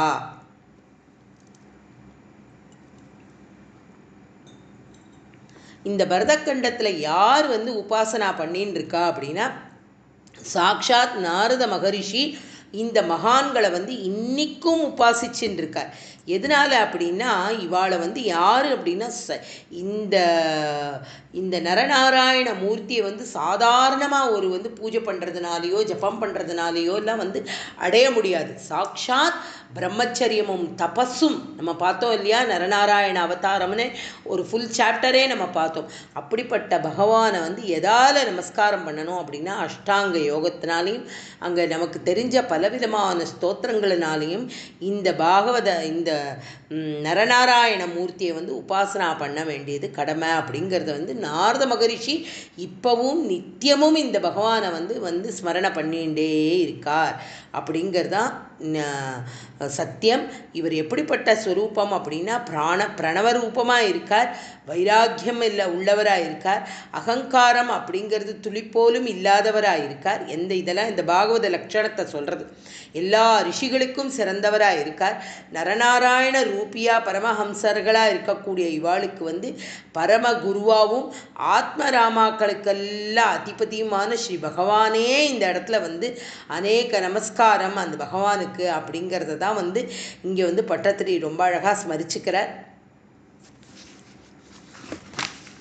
பகவானை வந்து பரஸ்பரம் நிறைய ஸ்லோகங்களால் வந்து சொல்லியிருக்கா பாகவதத்தில். கர்த்தாசிய சர்காதிஷு யோனபத்தியதே அப்படின்னு ஆரம்பிக்கக்கூடிய ஸ்லோகம் ஈஸியாக வந்து 8-11 ஸ்லோகம் போட்டிருக்கார் இந்த நரநாராயண மூர்த்தியை பற்றி. இந்த நரநாராயண மூர்த்தியை தரிசனம் பண்ணுறதுக்காக இன்னமும் ஜனங்கள் எல்லாம் பத்ரகாசிரமம் போயிட்டு தான் இருக்கா. ஸோ அதனால் யாருக்கு வந்து இந்த கலியில் பிரத்யக்ஷ தெய்வமாக இருக்கக்கூடியது எது அப்படின்னா நரநாராயண மூர்த்தி தான் அப்படிங்கிறத வந்து சொல்கிறா. அதை வந்து எந்த சுவாமி உபாசனா பண்ணினா, எந்த சுவாமி உபாசிக்கிறான்னா சாக்ஷாத் நாரத மகரிஷி தான் அதை உபாசனா பண்ணின்னு இருக்கார். ஸோ அதனால் வந்து அதையே ரொம்ப ஜனாபிரக்ஷீஹி அப்படிங்கிறார். பத்ரியில் இருக்கக்கூடிய அத்தனை பேருமே வந்து சாது ஜனாபிரக்ஷீஹி அப்படின்னா அவளெல்லாம் ப்ரொடெக்ட் பண்ணுறதுக்காகவே அப்படிப்பட்ட பரமேஸ்வரன் வந்து நரநாராயண ரூபத்தில் வந்து எழுந்தருளி இருக்கான் அப்படிங்கிறது வந்து தெரியறது. அதே மாதிரி இதில் வந்து என்ன பண்ணுறார் அப்படின்னா, இந்த நரநாராயண ரூபமாக இருக்கக்கூடிய பகவான் என்ன தத்துவத்தை இந்த உலகத்துக்கு உபதேசம் பண்ண வந்தார் அப்படின்னா அந்த சாங்கிய யோகம் அப்படிங்கிற அந்த தத்துவம் நம்ம முன்னாடியே பார்த்தோம் இல்லையா, அந்த தத்துவத்தை உபாசனா பண்ணுறதுக்காக உபாசிக்கிறதுக்காக எழுந்து வந்தவர் தான் இந்த நரநாராயண மூர்த்தியாக இருக்கக்கூடியவர். அதனால் பகவானை எப்படி ஆராதனை பண்ணணுமோ அப்படி ஆராதனை பண்ணணும் அப்படின்னு சொல்கிறார். அதனால் பாகவதத்தில் இதை பற்றி பெருமையாக சொல்லியிருக்கா. இந்த ஸ்தோத்திரம் பகவத் ரூபானுசந்தானம் பண்ணுறதுனால என்ன கிடைக்கும் அப்படின்னா ஒரு திருடமான ஞான வைராக்கியம் எல்லாருக்கும் சித்திக்கும் அப்படிங்கிறது தான் சொல்கிறார். அதுதான் சாங்கிய யோக ருதிபிகி சமுபஸ்யமானக அப்படிங்கிற இந்த 3 வார்த்தையால் இந்த பகவானுடைய நரநாராயண மூர்த்தியை வர்ணனை பண்ணி அவரை உபாசிக்கக்கூடிய தெய்வமாக இருக்கக்கூடியவர் யார் அப்படின்னா நாரத மகரிஷி. இந்த பக்கம் மற்றவா எல்லாரும் இவரையும் ஸ்மரிக்கணும் அப்படிங்கிறது தான் பட்டத்திரிக்கு ஆசை. அதனால் பத்ரிகாசிரமத்தில் இருக்கக்கூடிய நரநாராயண மூர்த்தியை ஸ்மரணை பண்ணினா சகலமும் நமக்கு சித்திக்கும் அப்படிங்கிறது ரொம்ப அழகாக அவர் தன்னோட 9வது ஸ்லோகத்தில் சொல்கிறார். 10வது ஸ்லோகம். प्लाशेर्करूपमयि शाल्मल इन्दुरूपं द्वीपे भजन्ति कुशनामनिबह्निरूपं क्रौञ्चेम्बुरूपमतवायुमयं चशाके त्वां ब्रह्मरूपमयि पुष्कर नाम्निलोकाः. அதாவது பிளாஷேர்க்க ரூபம் அப்படிங்கிறார். அதாவது இனிமே என்ன சொல்ல போகிறார் அப்படின்னா, இப்போ இதுவரைக்கும் எல்லாத்தையும் சொல்லிட்டார் ஜம்பு தீபத்தில் இருக்கிறது. இனிமேல் மிச்சம் இருக்கக்கூடிய 6 தீபங்கள்லேயும் அங்கே இருக்கக்கூடிய தெய்வங்கள் என்னென்ன அப்படின்னு ஜஸ்ட் ஒரு லிஸ்டாட்டாக போடுறார். அந்த லிஸ்ட்டை பார்த்தோன்னாக்க என்னெல்லாம் சொல்கிறார் அப்படின்னு சொல்கிறேன். அதாவது 7 தீபங்கள் இருக்குது. அதில் நம்ம வசிக்கக்கூடியது எது அப்படின்னா ஜம்பு தீபம். அதில் இருக்கக்கூடிய 9 கண்டங்கள் இப்போ நம்ம பார்த்தோம் இல்லையா, அது எல்லாத்தையும் நம்பூதிரி அழகாக சொல்லிகிட்டே வந்துட்டார். இனிமேல் என்ன பாக்கி தீபங்கள் என்ன இருக்குது அப்படின்னா ப்ளக்ஷ, சால்மல, குச்ச, க்ரௌஞ்ச, சாக்க, புஷ்கர அப்படிங்கிற இந்த பாக்கி இருக்கக்கூடிய 6 தீபங்கள். அதுக்குன்னு ஸ்பெசிஃபிக்காக சில தெய்வங்கள்லாம் இருக்கா. அந்த பிளாக்ஷ தீபத்தில் இருக்கக்கூடிய பகவான் எப்படி இருக்கார் அப்படின்னா சூரிய ரூபமாக பிரகாசனம் பண்ணுறார். அதுக்கு இந்த ப்ளக்ஷம் அப்படிங்கிறது என்ன அப்படின்னா ஒரு மரம், கல்லால் ஆன மரம். அதனால தான் அதுக்கு ப்ளக்ஷம் அப்படிங்கிற ஒரு பெயர். அந்த மரம் எப்படி இருக்குது அப்படின்னா ஸ்வர்ணமயமாக இருக்கும் அந்த மரம். அந்த ஸ்வர்ணமயமாக இருக்கிறதுனால்தான் அவர் அந்த தீபம்னா நம்ம முன்னாடியே பார்த்தோம் ஒரு ஐலண்ட் அப்படின்னு சொல்கிறோம். அந்த தீபத்துக்கு அப்படியே இந்த பெயர் வந்ததுக்கு காரணமே அது ஸ்வர்ணமயமாக இருக்கிறதுனால்தான். இந்த தீபம் எப்படி இருக்குது அப்படின்னா 2 லட்ச யோஜனைன்னா அந்த டிஸ்டன்ஸ் நம்ம சொல்கிறோம் இல்லையா, மைல் அப்படின்னு சொல்கிறோம். ஒரு காத தூரம் 2 யோஜனை தூரம் அப்படிங்கிறோம் இல்லையா, அந்த அளவுக்கு 2 லட்ச யோஜனை தூரம் விஸ்தீர்ணம் பெருசு அப்படிப்பட்டதாக இருக்குது அந்த இது. அதாவது இதெல்லாம் பாகவதத்தில் எக்ஸ்பிளைன் பண்ணியிருக்கா. அதை அழகாக நம்ம பட்டத்திரி ஒரே ஸ்லோகத்திலேயே சொல்லியிருக்கார். அந்த ஒரு ஸ்லோகத்தில் அவர் எவ்வளோ அழகாக சொல்லியிருக்கார் அப்படிங்கிறத ஸ்மரிச்சுக்கணும். நம்ம இவ்வளோ தூரம் நாராயணியம் படிச்சுட்டு வரோம் அப்படின்னா இதில் சூக்ஷ்மமாக அவர் அதை விஸ்தீர்ணமாக பெருசாக எடுத்து பல ஸ்லோகங்களாக போடாமல் ரொம்ப பியூட்டிஃபுல்லாக ஒரு ஸ்லோகத்தில் போட்டிருக்கார் அப்படின்னா அதை நம்ம தெரிஞ்சுக்கிறது ரொம்ப நல்லது. என்ன இருக்குன்னு நமக்கு தெரியணும் இல்லையா.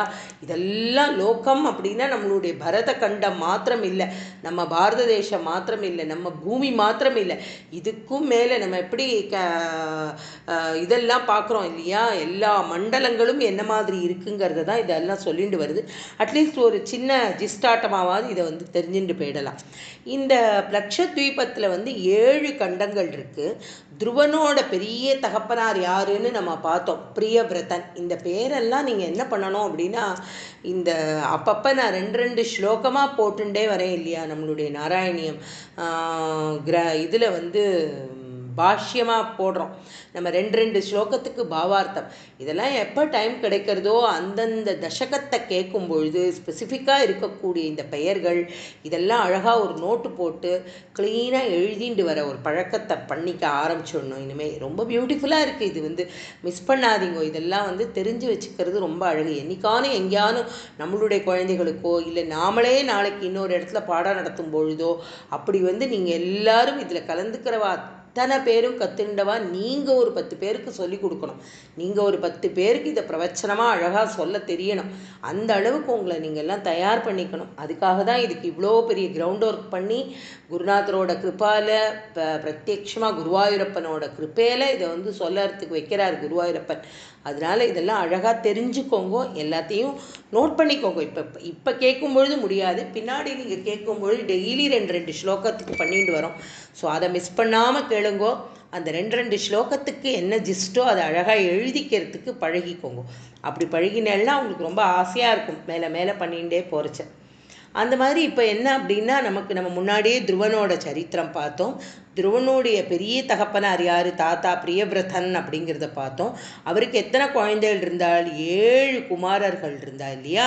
அந்த 7 குமாரர்களும் இந்த கண்டங்களை, இந்த 7 கண்டங்களையும் அவளை ஆட்சி பண்ண சொல்லிட்டு அவர் பகவான்கிட்ட ஏகாந்தமாக பஜனை பண்ணுறதுக்கு அவர் கிளம்பிடுறார் அப்படிங்கிறத நம்ம பார்த்தோம் முன்னாடி. இப்போ இந்த பாரதத்தில் என்ன அப்படின்னா எத்தனை பேர் இருக்கா அப்படின்னா இதில் 4 வர்ணங்கள் இருக்கான். ஒன்னொன்னுத்துலேயும் 4 வர்ணம் இருக்குது. ஒரு சில துவீபத்தில் 2 வர்ணம்னா பிரிவுன்னு அர்த்தம் இல்லையா? இந்த பிளக்ஷத்தில் எத்தனை பேர் இருக்கா அப்படின்னா ஹம்சர், பதங்கர், ஊர்த்வாயனர், சத்யாங்கர் அப்படிங்கிற 4 பிரிவுகள் இருக்குது. அதாவது ஜாதி அப்படின்னு சொல்கிறாத, ஜாத்தின்னா பிரிவுன்னு அர்த்தம். அந்த 4 பிரிவுகள் இருக்குது. இந்த 4 பிரிவுகளில் என்ன அப்படின்னா இங்கே 7 மலை இருக்குது, 7 துவீபம் இருக்குது, 7 நதிகள் இருக்குது. சாரி, இந்த துவீபத்தில் 7 மலை இருக்குது, 7 நதி இருக்குது. அதனால் இங்கே இருக்கிற 7 கண்டங்களுடைய பதிகளும் 4 டிஃப்ரெண்ட் பிரிவினர்கள் இருக்கா. அங்கே இருக்கிறவா எந்த சுவாமியை உபாசனா பண்ணுறா அப்படின்னா இதில் இந்த பிளாக்ஷம் அப்படிங்கிற பிளக்ஷ அப்படிங்கிற இந்த துவீபத்தை எந்த சுவாமியை உபாசனை பண்ணுறான்னா சூரியனை உபாசனை பண்ணுறா. இவா இந்த பிளக்ஷத்தில் இருக்கிறவா சூரியனை உபாசனை பண்ணுறா, பிளக்ஷ துவீபத்தில் இருக்கிறவா. அடுத்தது சால்மலம் அப்படிங்கிற இந்த துவீபம். இது பிளக்ஷ துவீபத்தை காட்டிலும் இன்னும் 2 மடங்கு ஜாஸ்தியாக இருக்கா. முதல்ல எவ்வளோ லட்ச தூரம் பார்த்தோம்? 2 லட்சம் யோஜனை தூரம் பார்த்தோம் இல்லையா? இதோட கெப்பாசிட்டி எப்படி இருக்குன்னா 4 லட்சம் யோஜனம் இருக்கான் இதோடது. இதில் என்ன அப்படின்னா இது எப்படி இது எந்த மாதிரியான ஒரு கடல் இதை சுற்றி இருக்குது அப்படின்னா இந்த முன்னாடி இந்த பிளக்ஷ துவீபத்தில் உப்பு சமுத்திரத்தால் ஏன்னா எல்லாமே உங்களுக்கு துவீபம் இல்லையா, சுற்றியும் ஜலந்தானே இருக்கும். இந்த முதல்ல பார்த்தா அதில் உப்பு ஜலம் ஃபுல்லாக இருக்குது. இங்கே சால்மலத்தில் என்ன இருக்குது அப்படின்னா ஃபுல்லாக மது சுரை அப்படிங்கிற ஒரு மதுவால் சூழப்பட்டிருக்கு இந்த சால்மலம். இந்த சால்மலத்துக்கும் இந்த சால்மலம் அப்படிங்கிறது என்னென்னா அதுவும் ஒரு மரத்தோட பெயராக, அந்த மரத்தோட பெயரே இந்த துவீபத்துக்கு பெயராக இருக்குது. அந்த இதில் யார் இருக்கா அப்படின்னா ஸ்ரீ கருடன், வேதமயமான அங்கங்களை இருக்கக்கூடிய கருடன் இங்கே உபாசனா மூர்த்தியாக இருக்கார். அவரை என்ன அதே மாதிரி இந்த துவீபத்துக்கு அதிபதி யார் அப்படின்னா பிரியவிரதனோட குமாரனான யஜ்ஞபாகுவானவர் அப்படிங்கிறவர் பேர். யஜ்ஞபாகு அப்படிங்கிறவர் தான் அந்த புள்ள பிரியவிரதனோட அந்த பையன், அந்த குமாரன் தான் இந்த துவீபத்தை ஆழ போகிறான். அவர் என்ன பண்ணுறார் அப்படின்னா அவருக்கும் 7 புத்திரர்கள். அவரும் இந்த துவீபத்தை 7 கண்டங்களாக பிரித்து இந்த 7 புத்திரர்கள்ட்டையும் கொடுத்துடுறார். கொடுத்து நீங்கள்லாம் பார்த்துக்கோங்கோ அப்படின்னு சொல்லிவிட்டு அவரும் இப்படி ஒவ்வொருத்தராக கிளம்புறா. எல்லாம் பகவானை இதெல்லாம் தன்னுடைய குழந்தைங்களுக்கு கொடுக்குறா. இதுலேயும் 7 மலை இருக்குது, 7 நதி இருக்குது. இங்கே யார் அப்படின்னா சந்திரனை தெய்வமாக உபாசனா பண்ணுறா இந்த இடத்துல. அதனால் இங்கேயும் பிராமணாதி ஜாதிகள் மாதிரி 4 பிரிவினர்கள் இருக்கா. அவள் யார் அப்படின்னா ஸ்ருததரன், வீரியதரன், வசுந்தரன், இக்ஷந்தரன் அப்படின்ற 4 விதமான பிரிவினைகள் இங்கேயும் சொல்லப்பட்டிருக்கு. அடுத்தது குச்சம் அப்படிங்கிற தீபம். அந்த குச்சம் அப்படிங்கிற தீபத்தில் யார் அப்படின்னா இந்த சால்மல தீபத்தை காட்டிலும் அது 2 மடங்கு. இப்போ இது 4 மடங்கு சொன்னோம், இப்போ இது 2, அதை விட 2 மடங்கு ஜாஸ்தினா 8 மடங்கு ஜாஸ்தி. 8 லட்ச தூரம் இருக்குது இது அப்படிங்கிறார். 8 லட்சம் யோஜனை தூரம் இருக்குது. இதுலேயும் என்ன அப்படின்னா இதை சுற்றி இருக்கக்கூடிய இந்த சமுத்திரம் என்ன சமுத்திரம் அப்படின்னா நெய் ஃபுல்லாக கீ சமுத்திரமா, நெய்யால் ஆன சமுத்திரமாக இருக்குது. இதை சுற்றி இந்த தீபத்தை சுற்றி நெய் சமுத்திரமாக இருக்குது. அதில் உள்ள இங்கே என்ன அப்படின்னா இந்த குச்சை அப்படின்னா என்ன அர்த்தம் அப்படின்னா அது ஒரு விதமான தர்பை. நம்ம முன்னாடி பார்த்தோமே யாருக்கு இந்த பிரச்சேதஸ்ன்னு நம்ம ஒருத்தனுடைய ஒரு கேரக்டர் நம்ம பார்த்தோம். அவன் என்ன பண்ணுவான், என்னவா இருந்தாலும் கிழக்கு முகமாக தர்பையை போட்டு போட்டு யஜ்ஞம் பண்ணிகிட்டே இருப்பார். அதனால தான் அவருக்கு அந்த பெயர் வந்தது அப்படின்னு பார்த்தோம் இல்லையா. அந்த மாதிரி ஒரு வகையான நாணல்னா ஒரு புல் மாதிரி. அதுதான் இந்த இடத்துல குச்சை அப்படின்னு அதுக்கு பெயர். அதனால தான் இந்த இடத்துக்கு இந்த தீபத்துக்கு குச்சத்வீபம் அப்படிங்கிற பெயர் கிடைச்சிது. இந்த தீவுக்கு எந்த பிரியவிரதனோட புத்திரன் ஹிரண்யரேதஸ் அப்படிங்கிறவன் தான் இந்த தீவுக்கு ராஜாவாக இருக்கான். அவனுக்கும் 7 புத்திரர்கள் இருக்கா. தன்னுடைய இந்த தீவை 7ஆக பிரித்து அவள்கிட்டெல்லாம் கொடுத்து விடுறான். இங்கேயும் மலைகள் இருக்குது, 7 நதிகள் இருக்குது, எல்லாம் 7 இருக்குது. இங்கே இருக்கிறவா எல்லாரும் அக்னி பகவானை ஸ்மரணம் பண்ணுறா. அக்னி பகவான் தான் இங்கே உபாசனா மூர்த்தியாக இருக்கார். அப்படிப்பட்ட அக்னி பகவானுக்கு இங்கேயும் 4 விதமான பிரிவு இருக்குது. அவள்லாம் யார் அப்படின்னா குச்சல, கோவித, அபியுக்த, குலக அப்படிங்கிற பேர். குச்சல, கோவித, அபியுக்த, குலக அப்படிங்கிற 4 விதமான வர்ணம் அதுலேயும் இருக்குது. அதுக்கப்புறம் அடுத்த தீபம் எது அப்படின்னா கிரௌஞ்ச தீபம். இந்த கிரௌஞ்ச தீபத்தை சுற்றி என்ன இருக்குன்னா பால் சமுத்திரம். இந்த சமுத்திரம் என்ன அப்படின்னா பாலால் சூழப்பட்ட சமுத்திரமாக இருக்குது. இதில் கிரௌஞ்சம் அப்படிங்கிற ஒரு மலை, அந்த மலையோட பெயர் கிரௌஞ்சம். அதனால இந்த தீபத்துக்கு பெயர் கிரௌஞ்சம் அப்படின்னு வந்தது. இங்கேயும் இது எவ்வளோ இருக்குன்னா 16 லட்ச யோஜனை விஸ்தீர்ணமாக இருக்குது. இதில் என்ன அப்படின்னா இந்த மலை யாரால் ரட்சிக்கப்படுறது அப்படின்னா சுப்பிரமணியரோடைய சக்தியினால் இந்த மலை ரட்சிக்கப்படுறது. அதனால் இந்த இங்கே இருக்கிற ஜனங்கள், இங்கே இருக்கிறவா எல்லாரும் கொஞ்சம் கூட பயமே இல்லாதவாளாக இருப்பாளாம். இதில் பிரியவிரத்தனோட குமாரன்னா புத்திரன். அது அவரோட புத்திரன் யார் அப்படின்னா கிருதபிருஷ்டர் அப்படின்னு பார்த்தோம் இல்லையா. அந்த கிருதபிருஷ்டர் தான் இந்த தீபத்துக்கு அதிபதி. இந்த தீபத்திலையும் என்ன அப்படின்னா அவரும் இந்த தீபத்தை 7ஆக பிரித்து தன்னுடைய 7 புத்திரர்கள்ட்ட கொடுத்து விடுறார். இங்கே நிறையா மலைகள் இருக்குது, நதிகள் இருக்குது, அதுவும் 7 இருக்குது. இங்கே புருஷன், ரிஷபன், திரவிணன், தேவகன் அப்படி 4 விதமான வர்ணம், 4 விதமான பிரிவு இருக்குது. புருஷன், ரிஷபன், திரவிணன், தேவகன் அப்படிங்கிற 4 விதமான பிரிவு இருக்குது அப்படிங்கிறத சொல்கிறா. இதுவே இந்த இவா எல்லாரும் யாரை உபாசனா மூர்த்தியாக வச்சுருக்கா அப்படின்னா வருணனை உபாசனா மூர்த்தியாக வச்சுருக்கா. அப்புறம் அடுத்தது சாக்கத்வீபம் அப்படின்னு பார்த்தோம். அந்த சாக்கத்வீபம் எவ்வளவுன்னா 32 லட்சம் யோஜனை விஸ்தீர்ணமாக இருக்குது. அந்த தீபத்தை சுற்றி என்ன இருக்குது அப்படின்னா முதல்ல பார்த்தோம் உப்பு நீர் இருக்குன்னு பார்த்தோம். ரெண்டாவதுல என்ன இருக்குன்னு பார்த்தோம். எல்லா இடத்துலையும்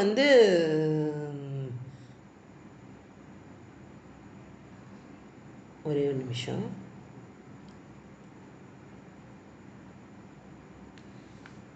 பால் இருக்குன்னு பார்த்தோம், நெய்யா இருக்குன்னு பார்த்தோம், தயிர்னு பார்த்தோம். இப்போ இந்த சாக்கத்வீபத்தை சுற்றி தயிர் அப்படி ஃபுல்லாக தயிர் சமுத்திரத்தால் சூழ்ந்துருக்கு. சாக்கம் அப்படின்னா ஒரு விருட்சம்னா மரம். ஒரு மரத்தோட பெயர். அந்த மரம் அங்கே இருக்கிறதுனால இந்த இந்த துவீபத்துக்கு வந்து சாக்க துவீபம் அப்படின்னு பேர் வந்தது. இதுலேயும் பிரியவிரதனோட குமாரன் மேதாதிதி அப்படிங்கிறவன். அந்த மேதாதிதிங்கிறது அந்த பையனோட பேர். அந்த ராஜா தான் இதை ஆளறார். அவர் தான் இந்த துவீபத்துக்கு அதிபதி. அவரும் தன்னுடைய 7 புத்திரர்கள்ட்ட இதை எல்லாத்தையும் பிரித்து ஒப்படைச்சு கொடுத்துடுறார். இங்கேயும் வந்து 4 விதமான பிரிவினர்கள் இருக்கா. யாரெல்லாம் அப்படின்னா ருதவிரதர், சத்தியவிரதர், தானவிரதர், அனுவிரதர் அப்படிங்கிற 4 விதமான பிரிவு இருக்குது இங்கேயும். இவா எல்லாருக்கும் உபாசனா மூர்த்தி யார் அப்படின்னா சாக்ஷாத் வாயு பகவானை இவா எல்லாம் உபாசனா மூர்த்தியாக நமஸ்காரம் பண்ணுறா, ஆராதனை பண்ணின்னு இருக்கா. அடுத்தது புஷ்கர துவீபம் அப்படிங்கிற துவீபம். இந்த துவீபத்தில் வந்து எப்படின்னா இது போன சாக்க துவீபத்தை காட்டிலும் 2 மடங்கு ஜாஸ்தி. அது வந்து 32 லட்சம் இருந்தது, இது 64 லட்சம் விஸ்தீர்ணமாக இருக்குது. இதை சுற்றி சுத்தமான ஜலம் இருக்குது. முதல்ல பார்த்தது நெய் இருந்தது, மது இருந்தது, பால் இருந்தது, தயிர் இருந்தது. இப்போ வந்து இது வந்து சுத்தமான ஜலத்தோடு இருக்குது. இதில் வந்து என்ன அப்படின்னா ஒரு ஸ்வர்ணமயமான ஒரு 10 கோடி, 1 இல்லை 2 இல்லை 10 crores இதழ்கள்னா பெட்டல்ஸ், இதழ்கள் இருக்கக்கூடிய ஒரு பெரிய தாமரை இருக்கான். அந்த தாமரை யாருக்கு ஆசனமாக இருக்குது அப்படின்னா பிரம்மதேவனோட ஆசனமாக இருக்குது.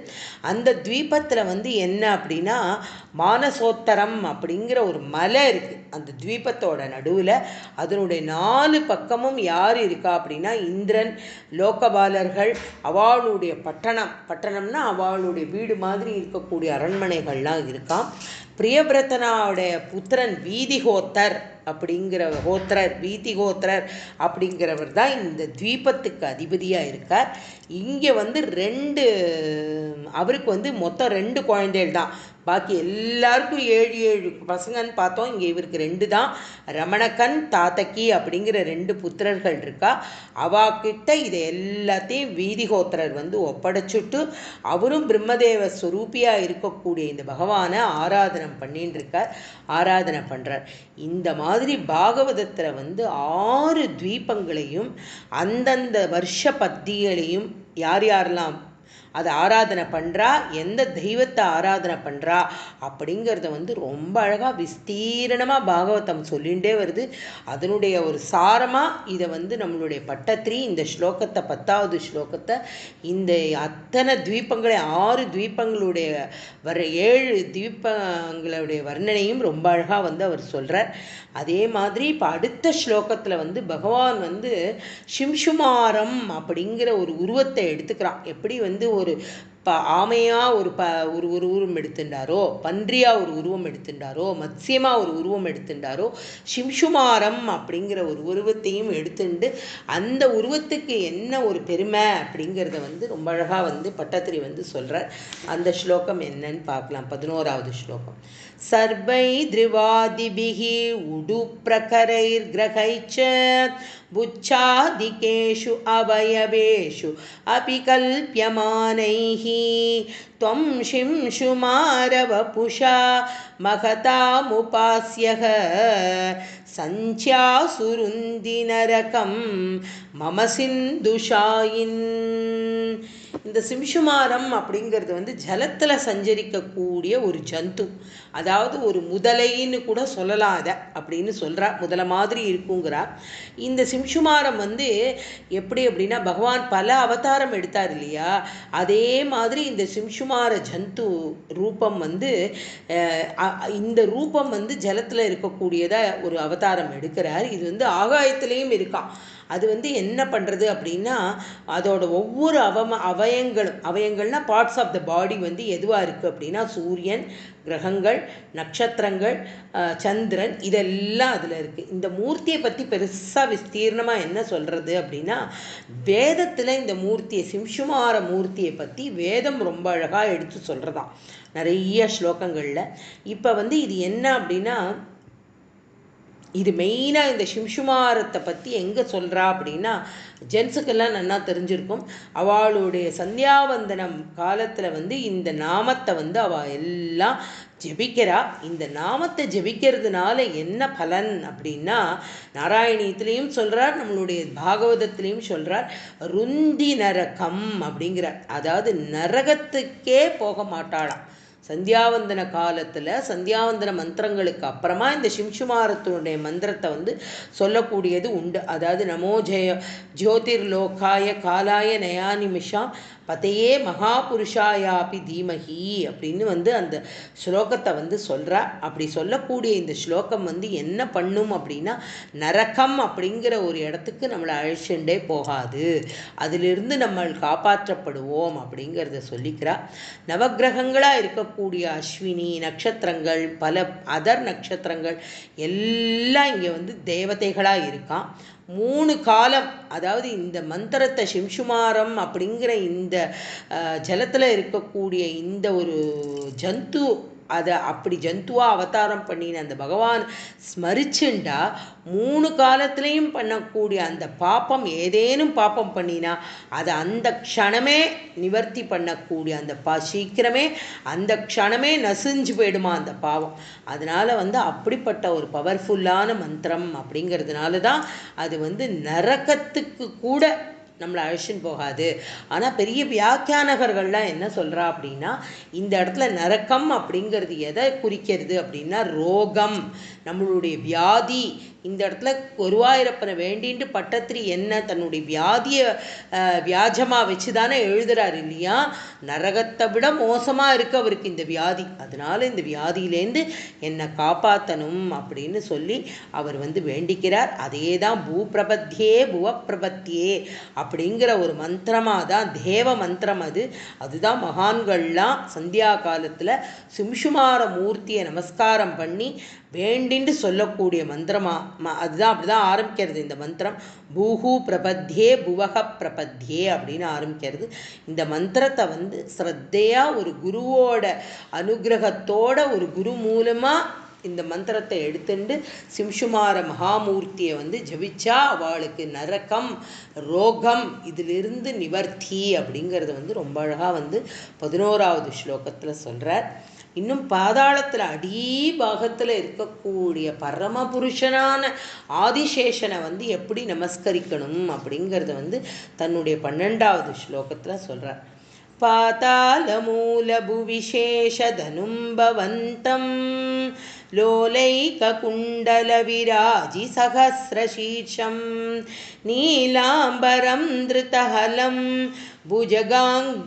भुजगाङ्गनाभिः जुष्टं भजे हरगदान् गुरुगेहनाथ. இந்த பூமியை தாங்கக்கூடிய ஒரு பரமசக்தி யாருக்கு இருக்கு அப்படின்னா, ஆதிசேஷ பகவானுக்கு தான் இருக்கு. அவர் இந்த பூமியை அப்படியே தாங்கின்னு இருக்கார் இல்லையா. அதனால அவரை நம்ம ஸ்மரிக்கிறதுனால என்ன நமக்கு கிடைக்கும் அப்படிங்கிறா, இந்த கர்ம பந்தம் இருக்கு இல்லையா. நம்ம இந்த கர்மாவை தொலைக்கணும்னு சொல்கிறோமே, ஒரு ஜென்மாவில் நம்ம என்ன பூர்வ ஜென்மத்தில் இருக்கக்கூடிய எல்லா கர்மாவையும் இந்த ஜென்மத்தில் விட்டுணும். இந்த ஜென்மத்தில் மேலே மேலே கர்மா நமக்கு சேராமல் நம்ம பார்த்துட்டு இருந்தாலே ஒழிய நமக்கு திரும்பவும் ஒரு கர்ப்பவாசம் இல்லாமல் மீண்டும் பிறப்பு அப்படிங்கிறது இல்லாமல் நம்மளால் ஜெயிச்சு வர முடியும். அப்படிங்கிறதுக்கான அந்த கர்ம பந்தத்தை விளக்கக்கூடிய சுவாமியா இந்த ஆதிசேஷன் இருக்கார் அப்படின்னு சொல்கிறா. எந்த ஒரு ஆதிசேஷன் நினைச்சவாளுக்கெல்லாம் என்ன கேட்குறாளோ என்ன நினைக்கிறாளோ, முமுக்ஷு அப்படின்னா மோட்சத்தை விரும்பக்கூடியவர்கள் என்னவா இருந்தாலும் சரி, அனாதியாக நம்மளுடைய கர்ம வாசனாவால் அப்படியே பந்தப்பட்டு இருக்கக்கூடியவா, அவளுக்கு அகங்காரம் ஹிருதயத்தில் இருக்கக்கூடிய கிரந்தியாக இருக்கக்கூடிய அகங்காரம் இதெல்லாம் அப்படியே அழிக்கக்கூடிய அனந்தன் யாரு அப்படின்னா ஆதிசேஷ பகவான் தான். அப்படிப்பட்ட அனந்தனாக இருக்கார். அவரை எல்லாரும் அப்படி ஸ்ரீமத் பாகவதத்திலையும் சரி நாராயணியத்திலையும் சரி அவரை ஆதிசேஷனை பற்றி சொல்லாதவாளே இல்லை. அவரும் பகவானுடைய ஒரு அம்சம் அப்படின்னு நம்ம முதல்ல பார்த்தோம். ஆதிசேஷனும் பகவானுடைய அம்சம். பிரம்மா, நாரதர் எல்லாருமே தங்களுடைய அகங்காரம் விலகிறதுக்கு யார் அப்படின்னா ஆதிசேஷனைத்தான் நமஸ்கரிக்கிறா. இதை பாகவதத்தில் ரொம்ப அழகாக சொல்கிறா. यन्नामश्रुतमनुकीर्तयेत् अकस्मात् आर्तो वा यदि पतित प्रलम्बनात्वा अन्तं यः सपति नृणाम् अशेषमन्यं कं शेषाद् भगवत आश्रयेन् मुमुक्षुः.